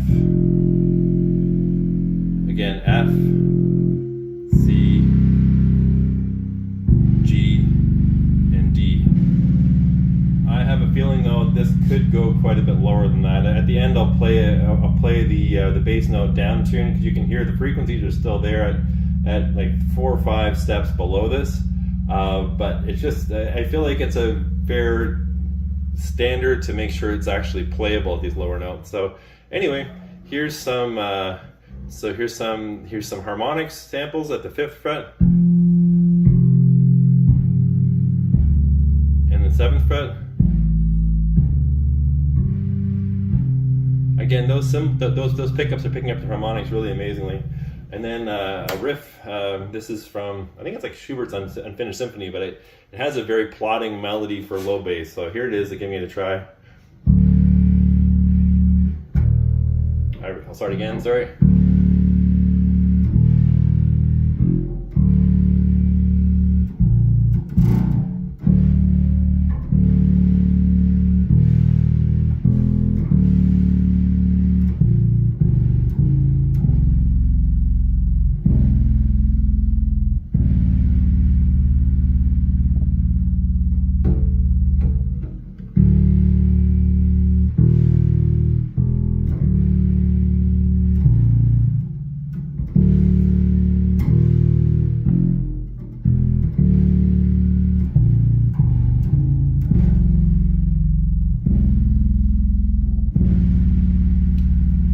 To get some musicians in here to help me out with this. This is not working well. But in the relatively higher register, here's some notes here, just noodling around.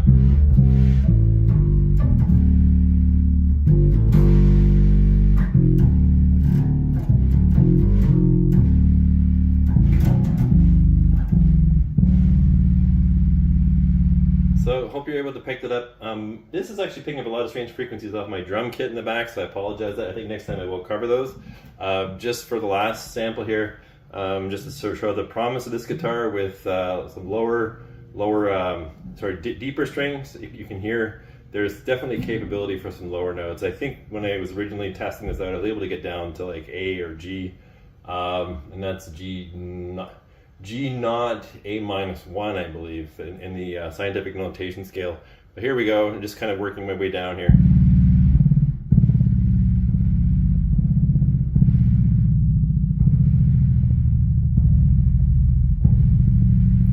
That's about the max there. My tuner that I have shows up well when it's like a precise string movement. When it starts to get floppulates, they can't really register the note. But if I had to guess, that's probably A or G there. Anyhow, hope you enjoyed that video, and I'll be following up with more from this guitar once I get the thicker strings. Nice. What I love about these do-it-yourselfers and, home building music instruments, when they take their journeys onto YouTube like this. Oh, yeah. Absolutely. Yeah, he's building a couple of different experiments, but the strings on this one, Glenn. Mm-hmm. You ever have fat, meaty strings like that?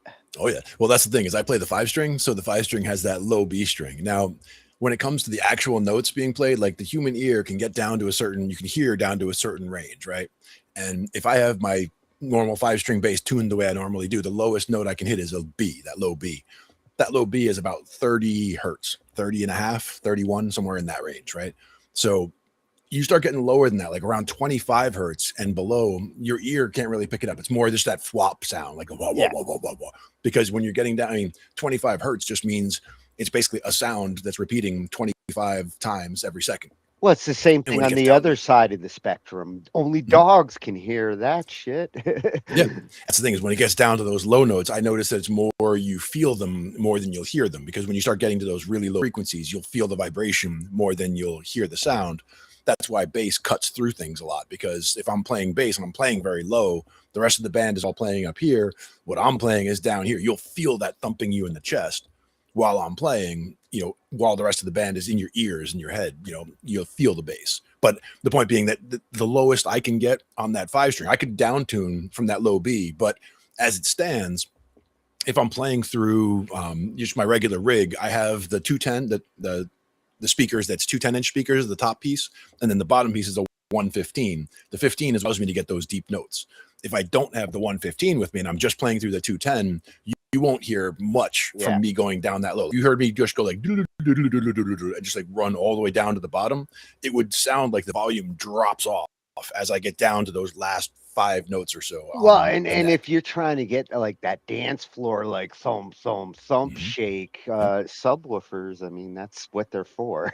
Yeah, and that's even bigger than that 15. Like the 15 is the largest piece of the rig that I have, but you can get 18. You can go larger. Like we've seen cabinets with 18-inch speakers in them that were actually for like basically from a dance club, where it was the double 18-inch cabinets that they had several of around the club that somebody had, gotten after they'd shut down the club. So he just has his basement is just filled with these 18-inch double cabinets. Like, damn. Shit, you plug this bass into a dance floor sound system, you might actually get that rumble. Because it would digest your food for you. Like, go have a nice meal, go in there and just play a couple notes. You'll feel everything moving around in there. Well, when he first started demonstrating it and he was just playing the open notes, like I could hear the growl, the tone that it was like giving at that point was almost like a growl. And I was hearing the drum kit in the background activating, because I hear that all the time whenever we're playing, in a studio somewhere, or we're playing and we don't have a drummer with us. As I'm hitting bass notes, like you'll hit a certain frequency, the snare starts shaking. The snare starts shaking. That's the one where you just and like I'll even reach over and just like disconnect, and turn, because you can turn that off. Like on a snare, there's a little lever that you can hit that'll turn that off and make it into a small tom instead. And I've actually recorded bass tracks in the band room with that snare along with the bass.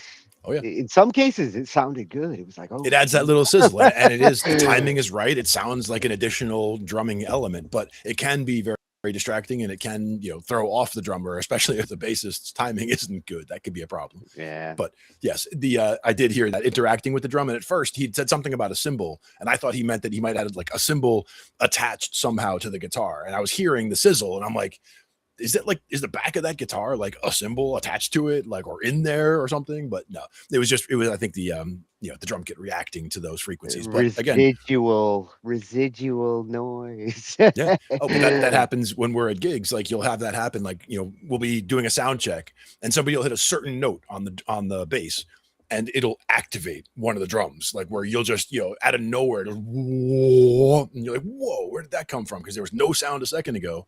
Nothing really crazy happened, but somebody hit that note, and that note is what just bounced back and forth and built itself. Some acoustic instruments are designed to react to certain frequencies. Exactly. And like to amplify snare like the snare with that low bass, it's a natural thing. And you'll find that it's that note. Like like somebody will be playing along and it'll be fine, but then he hangs on one note on the bass, like at the end of a phrase or something, and that's the one that it activates, where it's like, and then it's gone again. So like you're trying to troubleshoot, and you're like, oh, now it's gone, and then it doesn't come back again until he hangs on that one note again. So you have to find that one note and damn it, Glenn, stop hitting B. Or if you do hit an octave higher, and it won't the same, it'll still react, but it won't react quite as much as violently. B flat's not as bad. That's okay. Well, I'm interested to see this guy. He's building guitars, building a deep bass. Definitely want to see your journey. Love that you're putting it up there. And again, like he did mention the equipment that he was sending it through, and that's important because when you're trying to get those low notes, again, if you're trying to send it through a small speaker, you're just not going to hear it because again, you'll hear the action of actually hitting the strings, like you'll hear all that kind of room noise, but you won't get the actual projected sound. One of the trickiest things of demonstrating like high fancy audio, like you need headphones in order to appreciate this. I wish I could say that on everything I do, like you should listen to it with this. But in some cases you really do need certain kinds to hear certain levels of these low end frequencies. Oh yeah. And it's, again, if you were to sit there and listen, like if you mastered your music and you listen to it in different references, like you get the car mix and then you've got the headphone mix and then you've got the big speakers mix. If you listen to it in all those formats, that's great. If you don't, and you normally just do your mixing and send it out there, if you were to go back and listen to it on, say, a car stereo or something, you might realize that your mix sounds like crap on something like that. But the phone speaker test always sucks. I Like, hate the phone speakers. why should I care what it sounds like on phone speakers? People who are listening to Right. music on phone speakers aren't trying to appreciate it. They just want to hear the song. Right, exactly. And they're not going to hear any of the bass. So, I mean, that's why people will be like, oh, wait, could you play this song? And they'll put their phone and like hold it up for you. And it's like, there's literally no bass coming out of there at all. So it's like, I can hear everything. It's perfect as a. It's bad enough if I was listening to it from the phone speakers in front of me, but if you're trying to show me what it sounds like through Zoom or something, it's like, I'm So we're playing taking it like crap, and I'm sending it through something that makes it sound like more crap. That's exactly. The worst We're filtering way it. to listen to music. Filtering it down to this much of the sound coming through, and then shoving that through an even smaller keyhole. Yeah, exactly. Terrible idea. But yes, I hate that as well. But when you truly listen to it on the right kinds of speakers or the right kinds of headphones, that's where you can get the true appreciation. If the song sounds like it could be cool, my initial reaction is to go listen to it on the best speakers that I have stuck to my head. Exactly. And that's where they are, stuck to my head, because I don't want to disturb the neighbors. Yeah. I'm kind like that. Your song better sound cool enough to sound like shit. And if it sounds cool when it sounds like shit, it might actually be really cool when we do listen properly. Exactly. And you should always listen properly if you can. Oh, we're going to have a night about listening properly. And listening with intent, because that's another thing where when I listen to music, like I focus on the bass part, I focus on the guitar part, I focus on the keyboard part. I try to be able to isolate each of them as if I were mixing, in the room live for this band. So it's to me an exercise in breaking the music down and being able to home in on the different parts and to see what I would mix differently and all that. So it is a good exercise, and it makes for active listening. You don't listen that way to everything that you listen to, because if you're listening to, like, say, some classic Pink Floyd album that you've heard a bunch of times, you don't have to go into like certain technical things. You can just soak it up like Calgon, Take Me Away. Sure. When you are listening to like new music, you know how we have artists who come in, hey, check out my song. Listening in those environments trigger different parts of my brain. And that's one thing where for me, again, having, going up and playing with people on stage and just, having people go, well, let's just wing it in B or whatever. And we just, start playing. Wing It in B is not my favorite band member. No, but at an open jam, a lot of times, like, if they just start rattling off songs like, how about this song? How about this song? How about this song? A lot of times people will be like, somebody in the group that's going to be playing is going to not know this song, and somebody else is going to not know that song. So a lot of times the whole wing it in B, the idea is we can all find B and we can just kind of work our way into something from there. But having done that, like when we do hear something new like that, my first reaction is to try to have something in my hands. Like I want my bass or a guitar in my hands so that as I'm listening, I can hear, I want to listen to you start calibrating to the actual fret that you're going to start with. Right. I want to hear, and I'll just start noodling. Like I'll start finding where, okay, we're in this key, and then I can hear the progression go to here and to here, and I can kind of test my theory of what I'm hearing. When I'm listening in the car, for example, and I don't have an instrument with me, I'll do the same thing where I'll be hearing, okay, that's from a 1. It sounds like it's going to the 4. And like I can hear, with the chord progression, and then I can test when I get home. I can see if that's what I thought it was, because I can kind of find that first note. And then from there, see if the relative notes I was finding or thinking about were correct. And that's where you kind of find your way in. You know what I love about that approach? It actually fits with what we're going to look at. This slide guitar is that kind of guitar where you calibrate just like the way you described there. And slide guitar is not like a precision style of guitar playing. It's a very experimental, emotional, like you learn how to glide between notes. And when I saw this, I thought Rob Fedorzak, because he's the best slide guitarist that Ange has shown me of all that talent over there. And he uses that old school one. He gets that sound because of the guitar he's using. This guy invented the most compact looking, and what's crazy about what you see here, see that the pickup, and it's got this string. There's actually two of them, and they're movable. It's almost like a capo approach. They work under the strings and they work above the strings. It's crazy how he can get this to sound like different things. Nice. And the placement will definitely change the tone. And that's one of those things where, to me, I It would always call does. those, yeah, definitely. Now, the ones I've seen, like, if you've seen cigar box guitars, that's another thing where people will just make a guitar out of a cigar box or what have you. And a lot of times they're doing that for using for slide, and it might only have two strings. And the idea is it's relatively simple design, and there's not a lot of tension on it, and you can just play slide on it. The scale length doesn't matter as much either on slide, because, as we said, it's all relative. So you can find this note, and you know that up here is the octave, and you're trying to find your landmarks in between. So having markings is important, but you're not going to be hitting necessarily the way you would on frets, where it's not always right here and right there. You're going more for the feel of going a little higher and a little lower. What attracted me when I saw the thumbnail on this, it's the first and foremost, it's the lap approach, which when it comes to slide, to me, if I was a slide player, that would be my first choice. But because of the way it's designed, it actually does serve, like, you can play it different ways, and you actually get almost a different instrument by doing so. One thing I will say is that there are variations of the slide. Like, I don't know if it's specifically called a lap slide or what have you, but there is one where it's laying down in front of you like a tabletop, and you're playing it with, a slide going up and down on it. But there are pedals as well at the bottom, and there are levers for expression. For different things, and there are levers on the sides that you can push sideways with your knees.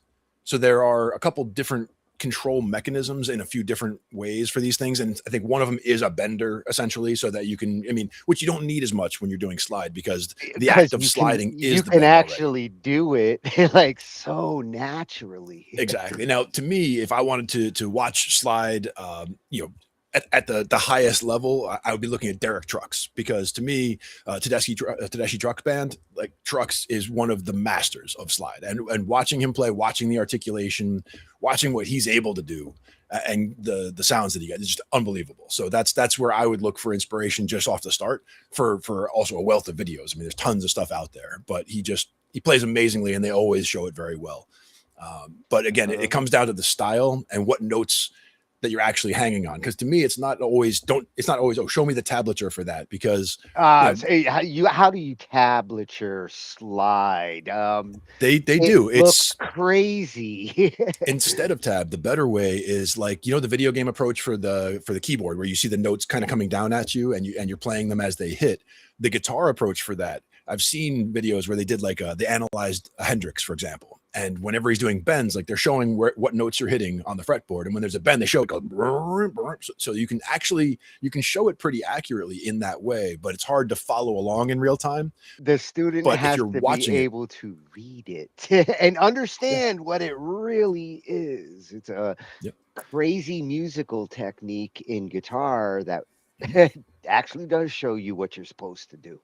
But there are multiple ways of doing it also, and that's where those bends, like, you get those crazy bends, and, like, people will talk about a Gilmour bend, where David Gilmour does that big 3/2 step bend, and can, like, just soaring, right, and can bring it up and down. RJS is the closest I've heard to it in a modern human. Exactly. But with a slide, you can do that, like, effortlessly, because you're just trying to find that spot and come back down. It's a slightly different sound, but you can approximate that technique with a slide as opposed to a bend. And you'll see that there are multiple ways of doing things, but it is very cool to see, custom instruments, like you said, moving the pickups will definitely change how the tone sounds, and you'll see expressions or examples of that, I'm sure. You're gonna think about that in a totally different way after you see what this guy came up. Those creative inventions that we've been looking at this year, like revolutionary guitar designs. Some of this is that, like, new way of thinking about something like the slide guitar. there is innovation. And as you were saying before, minimalizing it down or bringing it down to its basic principles. Like, you're not trying to embellish and make a super complicated slide guitar, trying to break it down and make it easier, more transportable. Hopefully opening it up to more players, like more people want it. Cost, convenience, all that stuff makes for better instruments. Yeah. What I'm waiting for, and what can't be far at this point, is the ability to basically 3D print a functional, body. Like you could 3D print a functional aluminum base. I've seen, well, aluminum would be a good choice. I've seen some examples on YouTube where the plastic wasn't enough and the neck actually snapped. But when I mentioned aluminum, because 3D printing it would be difficult, but I have seen where they actually made an instrument from aluminum, like a solid piece of aluminum that they then milled the fret. Like the frets aren't a separate piece that were attached. It was just basically they just cut everything and left the little mountains for the frets as they went along. So it's custom. If you can deal with wood or metal, you're dealing with the right materials. Yeah. And that's the thing, is the frets are metal for a reason. In between, you put plastic in between the wood and metal. Plastic's useful, but that's the stuff you build guitar bodies with. And even wood. Well, this is Verso Instruments, at Verso Instruments on YouTube, the mothership, the builders. And I mean, I'm seeing some wild ideas here just in these thumbnails. I'm going to have to take a tour of these products. But this one, the lap solution, very creative design here. I like it. And like I said, looks very portable, very usable. Let's check it out. And purple is my favorite. And purple. Nice. Hey, Robin from Verso here. And this is Log, my new lap steel guitar. While slide guitar is traditionally known for country, blues and Hawaiian music, I designed it to be also a playground for modern sound creation. Let me show you some really unique stuff you can do with it.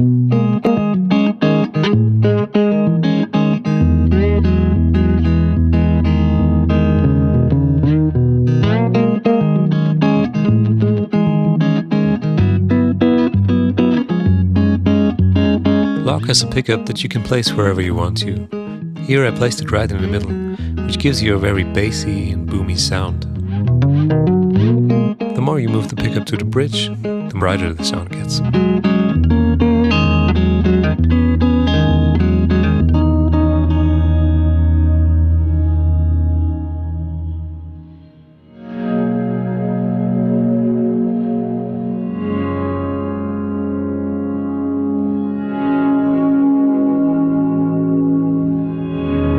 Log is made out of sheet metal. It's steel on top and stainless on the bottom. And it's super rigid and really made to experiment with.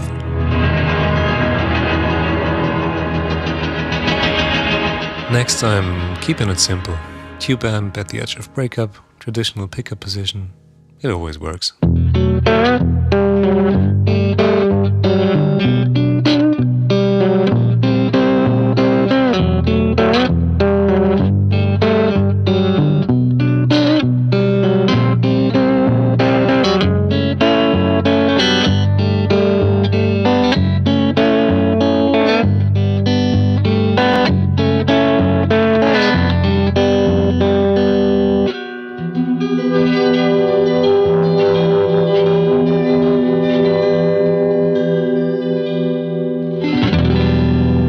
Now I'm switching log to stereo. One pickup runs into a pitch shifter and the other into a reverb.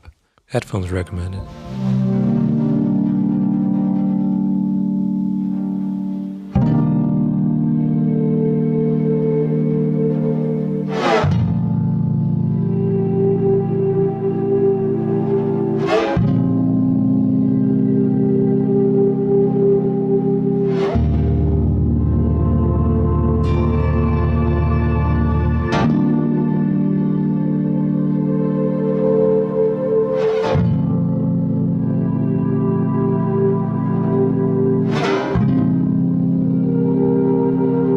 Playing harmonics while moving the pickup across the entire scale, shaping the overtones in real time. It almost sounds like a chorus.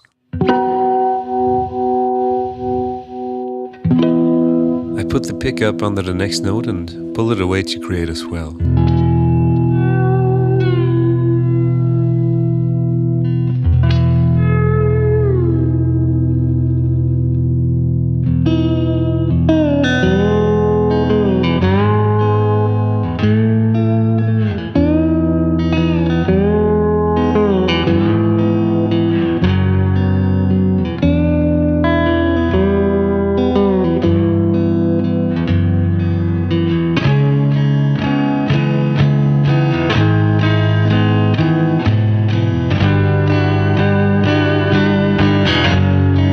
Slide the steel bar under the strings, turning the lock into a double harp. In stereo, that's basically 2 instruments. And it's really simple to play, and I have time to interact with other gear.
I'm building log in my small workshop in Germany, and while it's a boutique instrument, I tried my very best to keep the price low. If you're interested in getting one, head over to versoinstruments.com. Please share this with your friends, like and subscribe. Have a good day. Thank you for watching. Oh, I shared it with all my friends. It's official. Very cool. That is a very cool thing, yes. Well, the pickup ideas and the approach, the examples at the end, at that point, I'm thinking this is like a trippy keyboard stringy instrument for me. Yeah, exactly. And that's where, being able to experiment in those ways with something just very, compact. And, again, there's not a lot to it as far as complexity, but it looks like it would work very well. Oh man, all these different instruments and designs. Oh, they got a baritone. I like those. And the pickup design is something that they're innovating on as well. Indeed. It's like those shark guitars and approach. Hey, Kitty came out. Nice. They're all going magnetic, Kitty. That's right.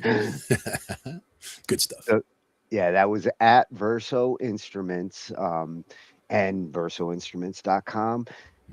Very unique stringed instruments they're producing, not just guitar.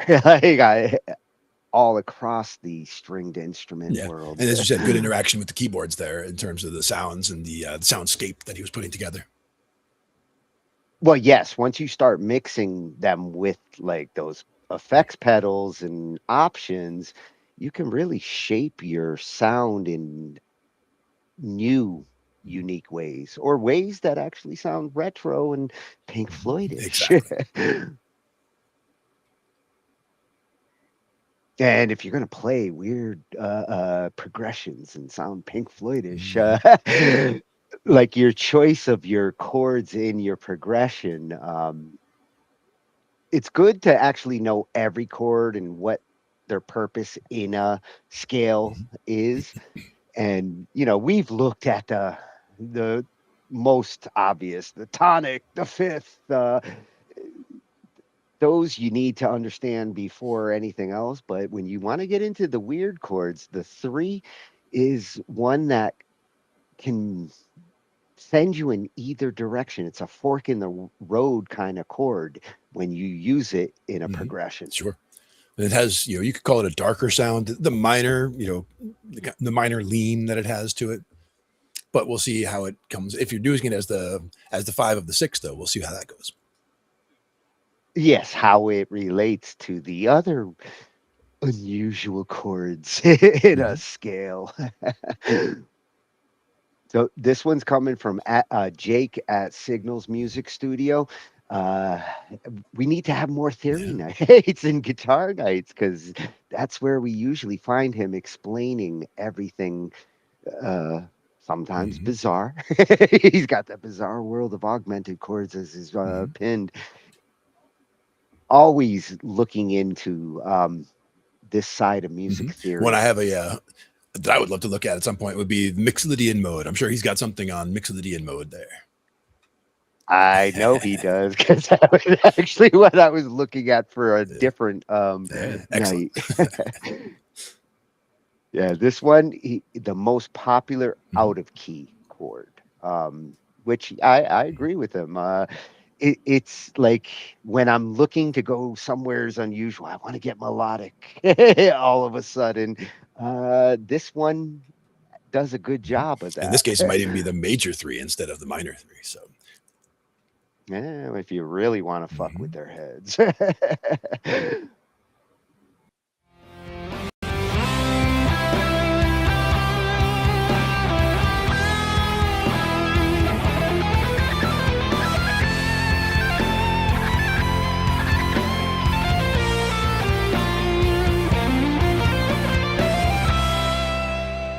If you want to write music in the major key, that does not mean you have to only use the 7 notes of a major scale.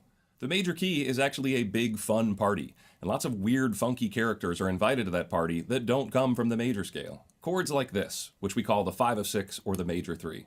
I'm going to explain what both of those mean, but more importantly, we're going to learn what this chord feels like, what it sounds like, and how easily we can start using it in our own songs. But after that, I do want to drill down and analyze this chord more deeply to understand why it sounds so good, because that will unlock some interesting music theory territory, like a scale that nobody talks about, but I think is very practical. And then lastly, we will take all these concepts and actually make some real music with them. So let's get the basics out of the way first.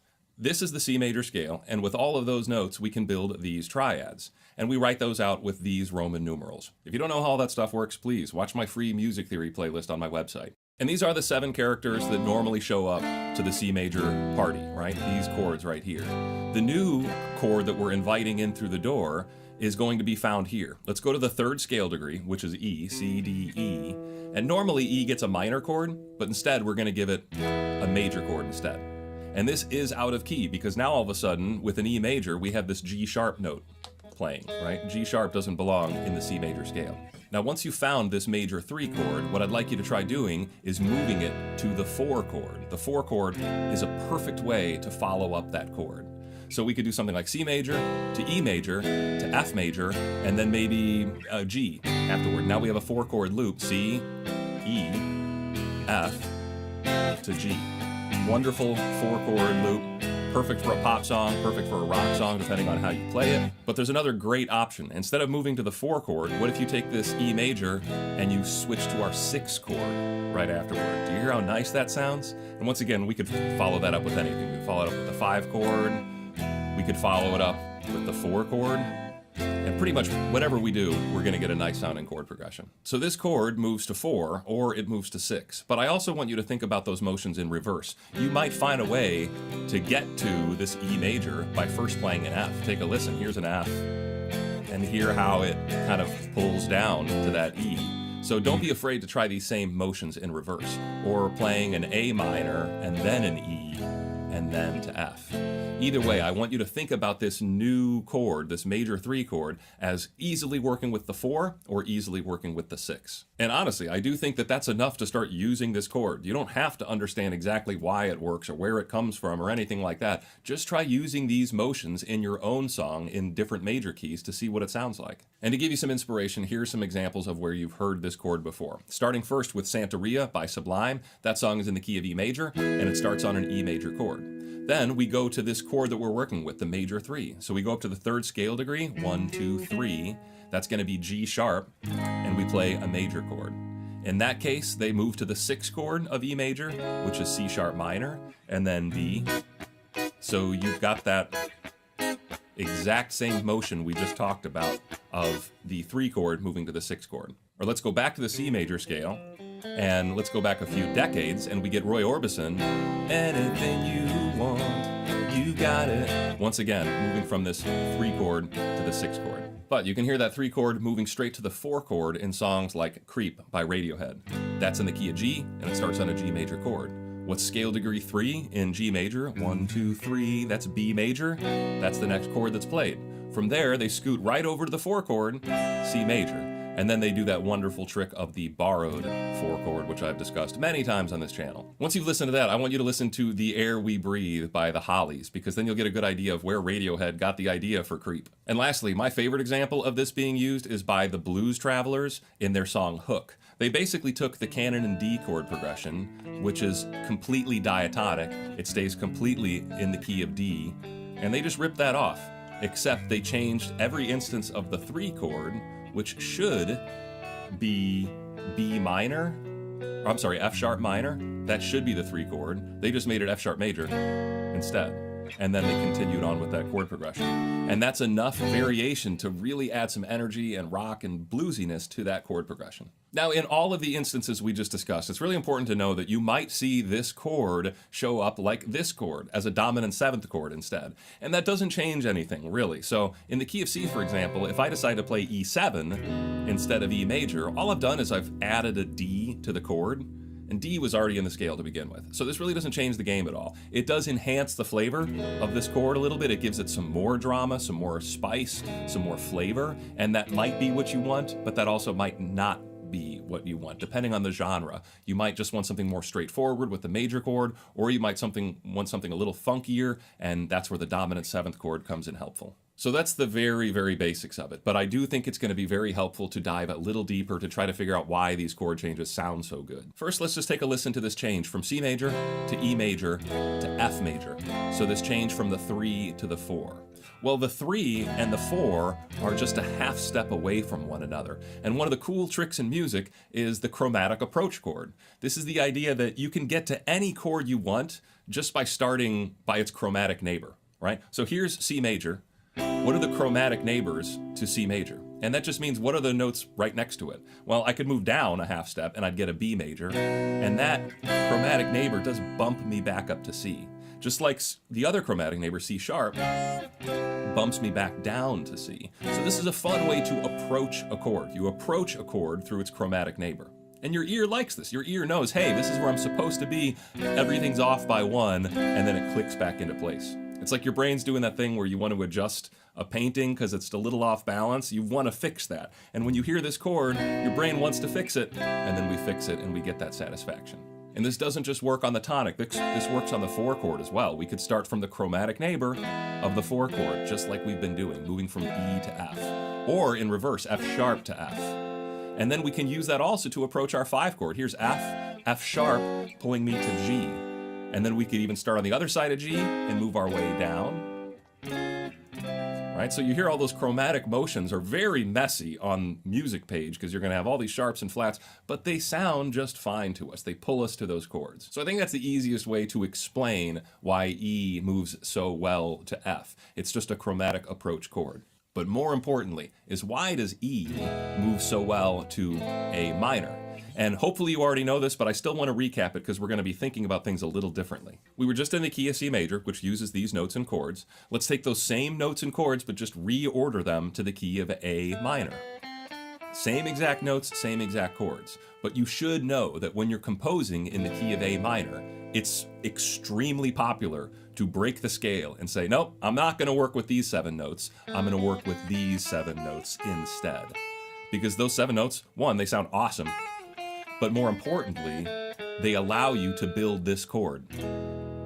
Access to this G sharp, by taking all of our Gs and making them G sharps instead, we can now build an E major chord. An E major chord is the dominant chord of A minor. It's the most important chord to know when you're composing in A minor, and it's not even in the scale. This E major pulls us extremely well towards A minor. So even though it's not in the scale, we basically think of it as part of the family anyways, and we should expect this big 5 chord leads us to our 1 chord in the key of A minor.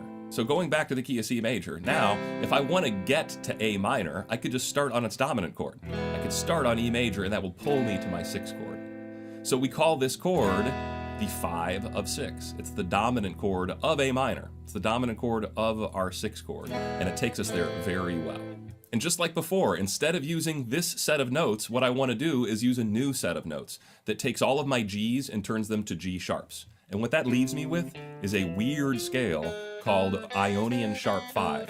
And it's not a scale you hear discussed very often, but I think it's very important to know for this context right here of using over this specific secondary dominant chord. So if you see the 5 of 6 chord or the 3 chord pop up, it's a very smart idea to play the Ionian sharp 5 scale instead. It'll outline that chord and it won't screw things up. Because you could really screw things up if you play like a G natural on top of this chord. The whole point of this chord is to have a G sharp. If I start playing a G natural on top of it, well now I'm getting the notes of an E major chord and an E minor chord at the same time, and your ear does not want to hear that. So that's a lot of theory, but ultimately this is all about making music. So let's hear what that would sound like. I've written and produced an entire chorus section to a song, and I'm going to briefly walk you through exactly how I did it. But if you're a premium member on my website, or if you signed up to my Patreon, I've posted a very long video that details exactly how I've done it. Every single step of the process, from writing to recording to mixing and processing. Here's the long and short of it though. I wrote the following chord progression that goes from C to E to A minor to F. And then it goes from C to E to F to B flat. Now B flat is out of key. It's the backdoor chord, which I've talked about in several lessons, most recently in my lesson on famous chords. And once I wrote the chord progression, I recorded 3 different guitar tracks. 2 of those guitar tracks were full chords, just strumming through the chord all the way through. And I took those 2 tracks and I split them into the left speaker and the right speaker. Then I made a 3rd guitar track of just playing the same thing with power chords, and I put that right in the center. So I got this big fat wall of guitars.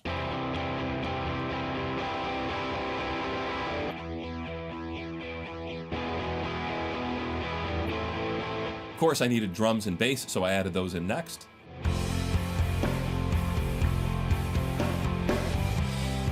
Then I threw a bunch of reverb on an electric guitar, and I started playing octaves on top of those chords. I played octave notes that were notes within the underlying chord. So like over the C major chord, I played an E note. That's in the C major chord. Over the E major chord, I played a B note. That's part of the E major chord.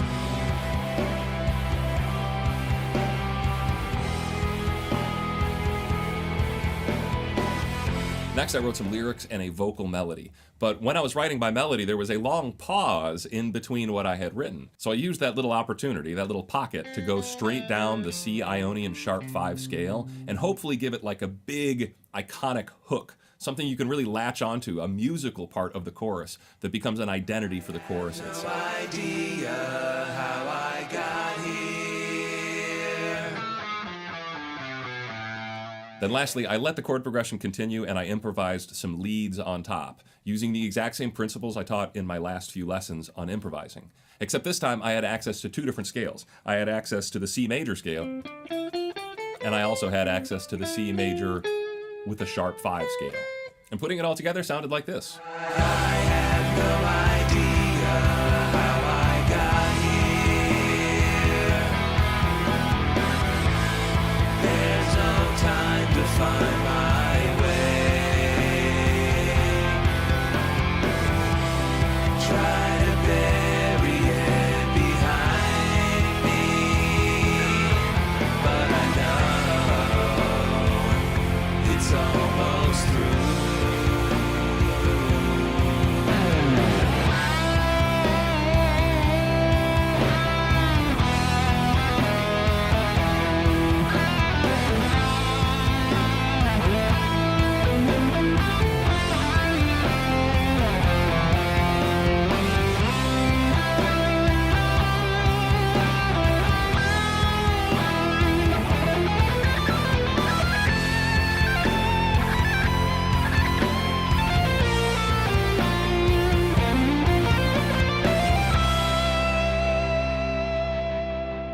Now you really should know that this notation we've learned, the 5 of 6, this is very important for knowing all of your secondary dominants. And all we did today was explore deeply one secondary dominant. I really do think you should learn the other ones and spend just as much time analyzing them, trying to figure out where can these chords go besides where they're supposed to go. Right? E major is supposed to go to 6, but we've learned, hey, it can also go to 4 as well. And just by experimenting, you'll realize there's other options as well. The only 2 options I gave you aren't the only choices for bringing this chord in. And I also think this lesson proves that it's pretty helpful to know your modes of harmonic minor. When you take the harmonic minor scale and start rotating it in different positions, you get things like this, and they do pop up in all sorts of different places in music. I did do a very fun series on the harmonic minor scale and the modes of it as well, so do check that out. The links are below in the description. But that about does it here for today. If you appreciated this lesson, please thank my Patreon supporters and my premium site members for making these videos possible. If it wasn't for them, I would not be able to make free lessons like this. If you'd like to join them and get access to hundreds of videos that aren't available here on YouTube, and lots of charts, MP3s, and diagrams, there are links below in the description. But if you're not interested in any of that, please like this video, hit that subscribe button. All that sort of stuff really helps me out. So thanks for watching, and I'll see you next time.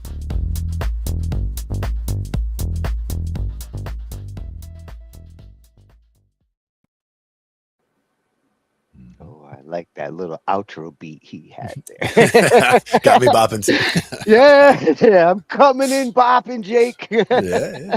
Oh, I love it. I love watching the stuff that he makes like that, Duke. I mean, amazing player in the first place, but also the composition, like the choices that he makes to make those, it's awesome.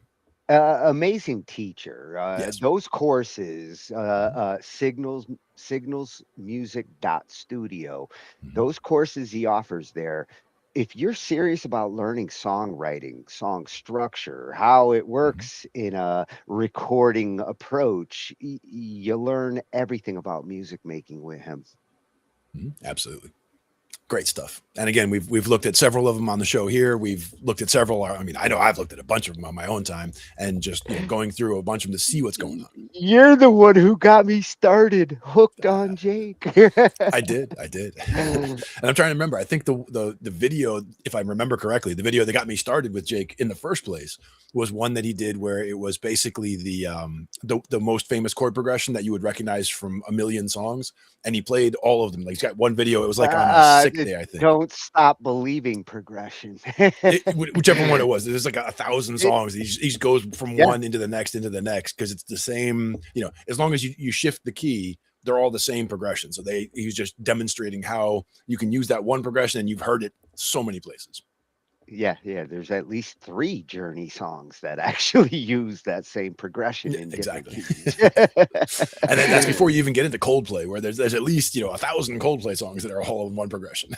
I think at this point, Coldplay has taken care of every other progression. There's none left. Yeah. They hogged them all. They wanted to get them all out of the way. I'm still going to come up with a new one way or another. Yeah, you make new substitutions. That's all. I really liked on that demonstration also when he was playing the solo that he was doing, he was highlighting the fact when he was playing out of key, like when he was playing the 3 major chord, he had like a pink light in the background kind of shining on it to show that these notes are not in the key. And then same thing when he did the 7 chord and borrowed some notes from out of the key there. So, kind of gives you that visual, indicator that this is sounding different or, cooler because it's out of key. Yeah, one thing I love about his instruction videos is the visualizations. Yes. I learn faster seeing the information synchronized with the event and associating what I'm hearing with, oh, that's the chord. Oh, that's what a substitution sounds like. The way he demonstrates what he's explaining, you connect when you hear it. Another big place that we saw that, or that it jumped out at me, was with Nare Soul and some of her keyboard stuff where she's talking about a new style and like all the things that were like Beethoven, for example, like as she's playing something that she wrote that was in the style of Beethoven, all the devices that she was borrowing from his writing, she would highlight on screen as it was happening. So you could really get a feel for what those things are coming from. One of the most genius online instructors out there. Nari, the way she does it, the way she explains it, she's a professor and she's so young. I'm like, oh my God, you're like one of the wise men that should have a beard down to the ground. Exactly. I'm trying to be one of those, Nare. You got the beard down. I've been working on it. I'm drinking milk. and it helps to do the thinking. You got to do the thinking for the beard to get longer. That's why we look at these videos. They make us think. And Jake especially been looking for something to get my groove back on. The itch is there. I want to make music. And just like, make music, I'm itching too. And like looking for the things that are going to fire my ass back up. First, I got to resituate my DAW, and I'm probably moving to another DAW. Have you made decisions on Reaper on that, or is that? Oh, Reaper's definitely what I'm going to. I still need Cakewalk though, so I'm like old projects. I'm gonna be dealing with Sonar now. Yep, got to do it. But Reaper is the long term move, and actually getting off of Windows. All those videos we've been watching the last couple of weeks is because I'm trying to find a way to make those plugins I need work over here. Yep. And then you can say bye-bye. I will still keep using Windows 10. I'm not going with that Windows 12 approach. I don't like it. So I'm not the only one out there saying I'm okay with volunteering my identity and information, but not to just run my operating system so I can record. Like, I don't need all this extra bullshit for a working tractor of a machine. Yeah, I hear you. But, you know, that's why we look into this stuff every Thursday. And we'll have more next Thursday. What else we got going on during the week? Well, Wally's back on Monday. Tuesdays, next Tuesday is Wes Lovedoll. Gonna be a kick-ass interview. He's a rocker, old school. Nice. And it was a great interview. He's got some great material coming out. Right now, he's got an Ace Frehley album tribute that just came out. Nice. And Ace is one of my like all-time favorite rocker guitars. Nice. Yeah. And then Ange will be whipping on Wednesday, and we'll be back next Thursday. Nice. And we'll see you all here. Come join us again. We'll be back. We'll be back. We cover digital audio workstations and music tools. We explore theory, gear, and 82. How to arrange, compose, and the art of arranging. Taking a look at AI and how the times have changed. On a PC or a Mac, and even with a mobile device, we'll be talking about it all every Thursday night. From software to plugins and synths that entice. Dive deep into tech and let creativity take flight. Talkin IT. We're talking IT. Come and join in and have some fun. It's highly educational with a lot to learn. From bedroom producers to seasoned pros, we're breaking it down so knowledge grows. Whether you're a DJ or a beat-making wizard, we got the tips and tricks to make your sound sizzle. Mixing and mastering, that's our jam. With the tutorials and tips on how much rap. Get the best quality from your setup and gear. Tune in every week and lend us your ear. We're talking IT. Come and join in and have some fun. It's highly educational with a lot to learn.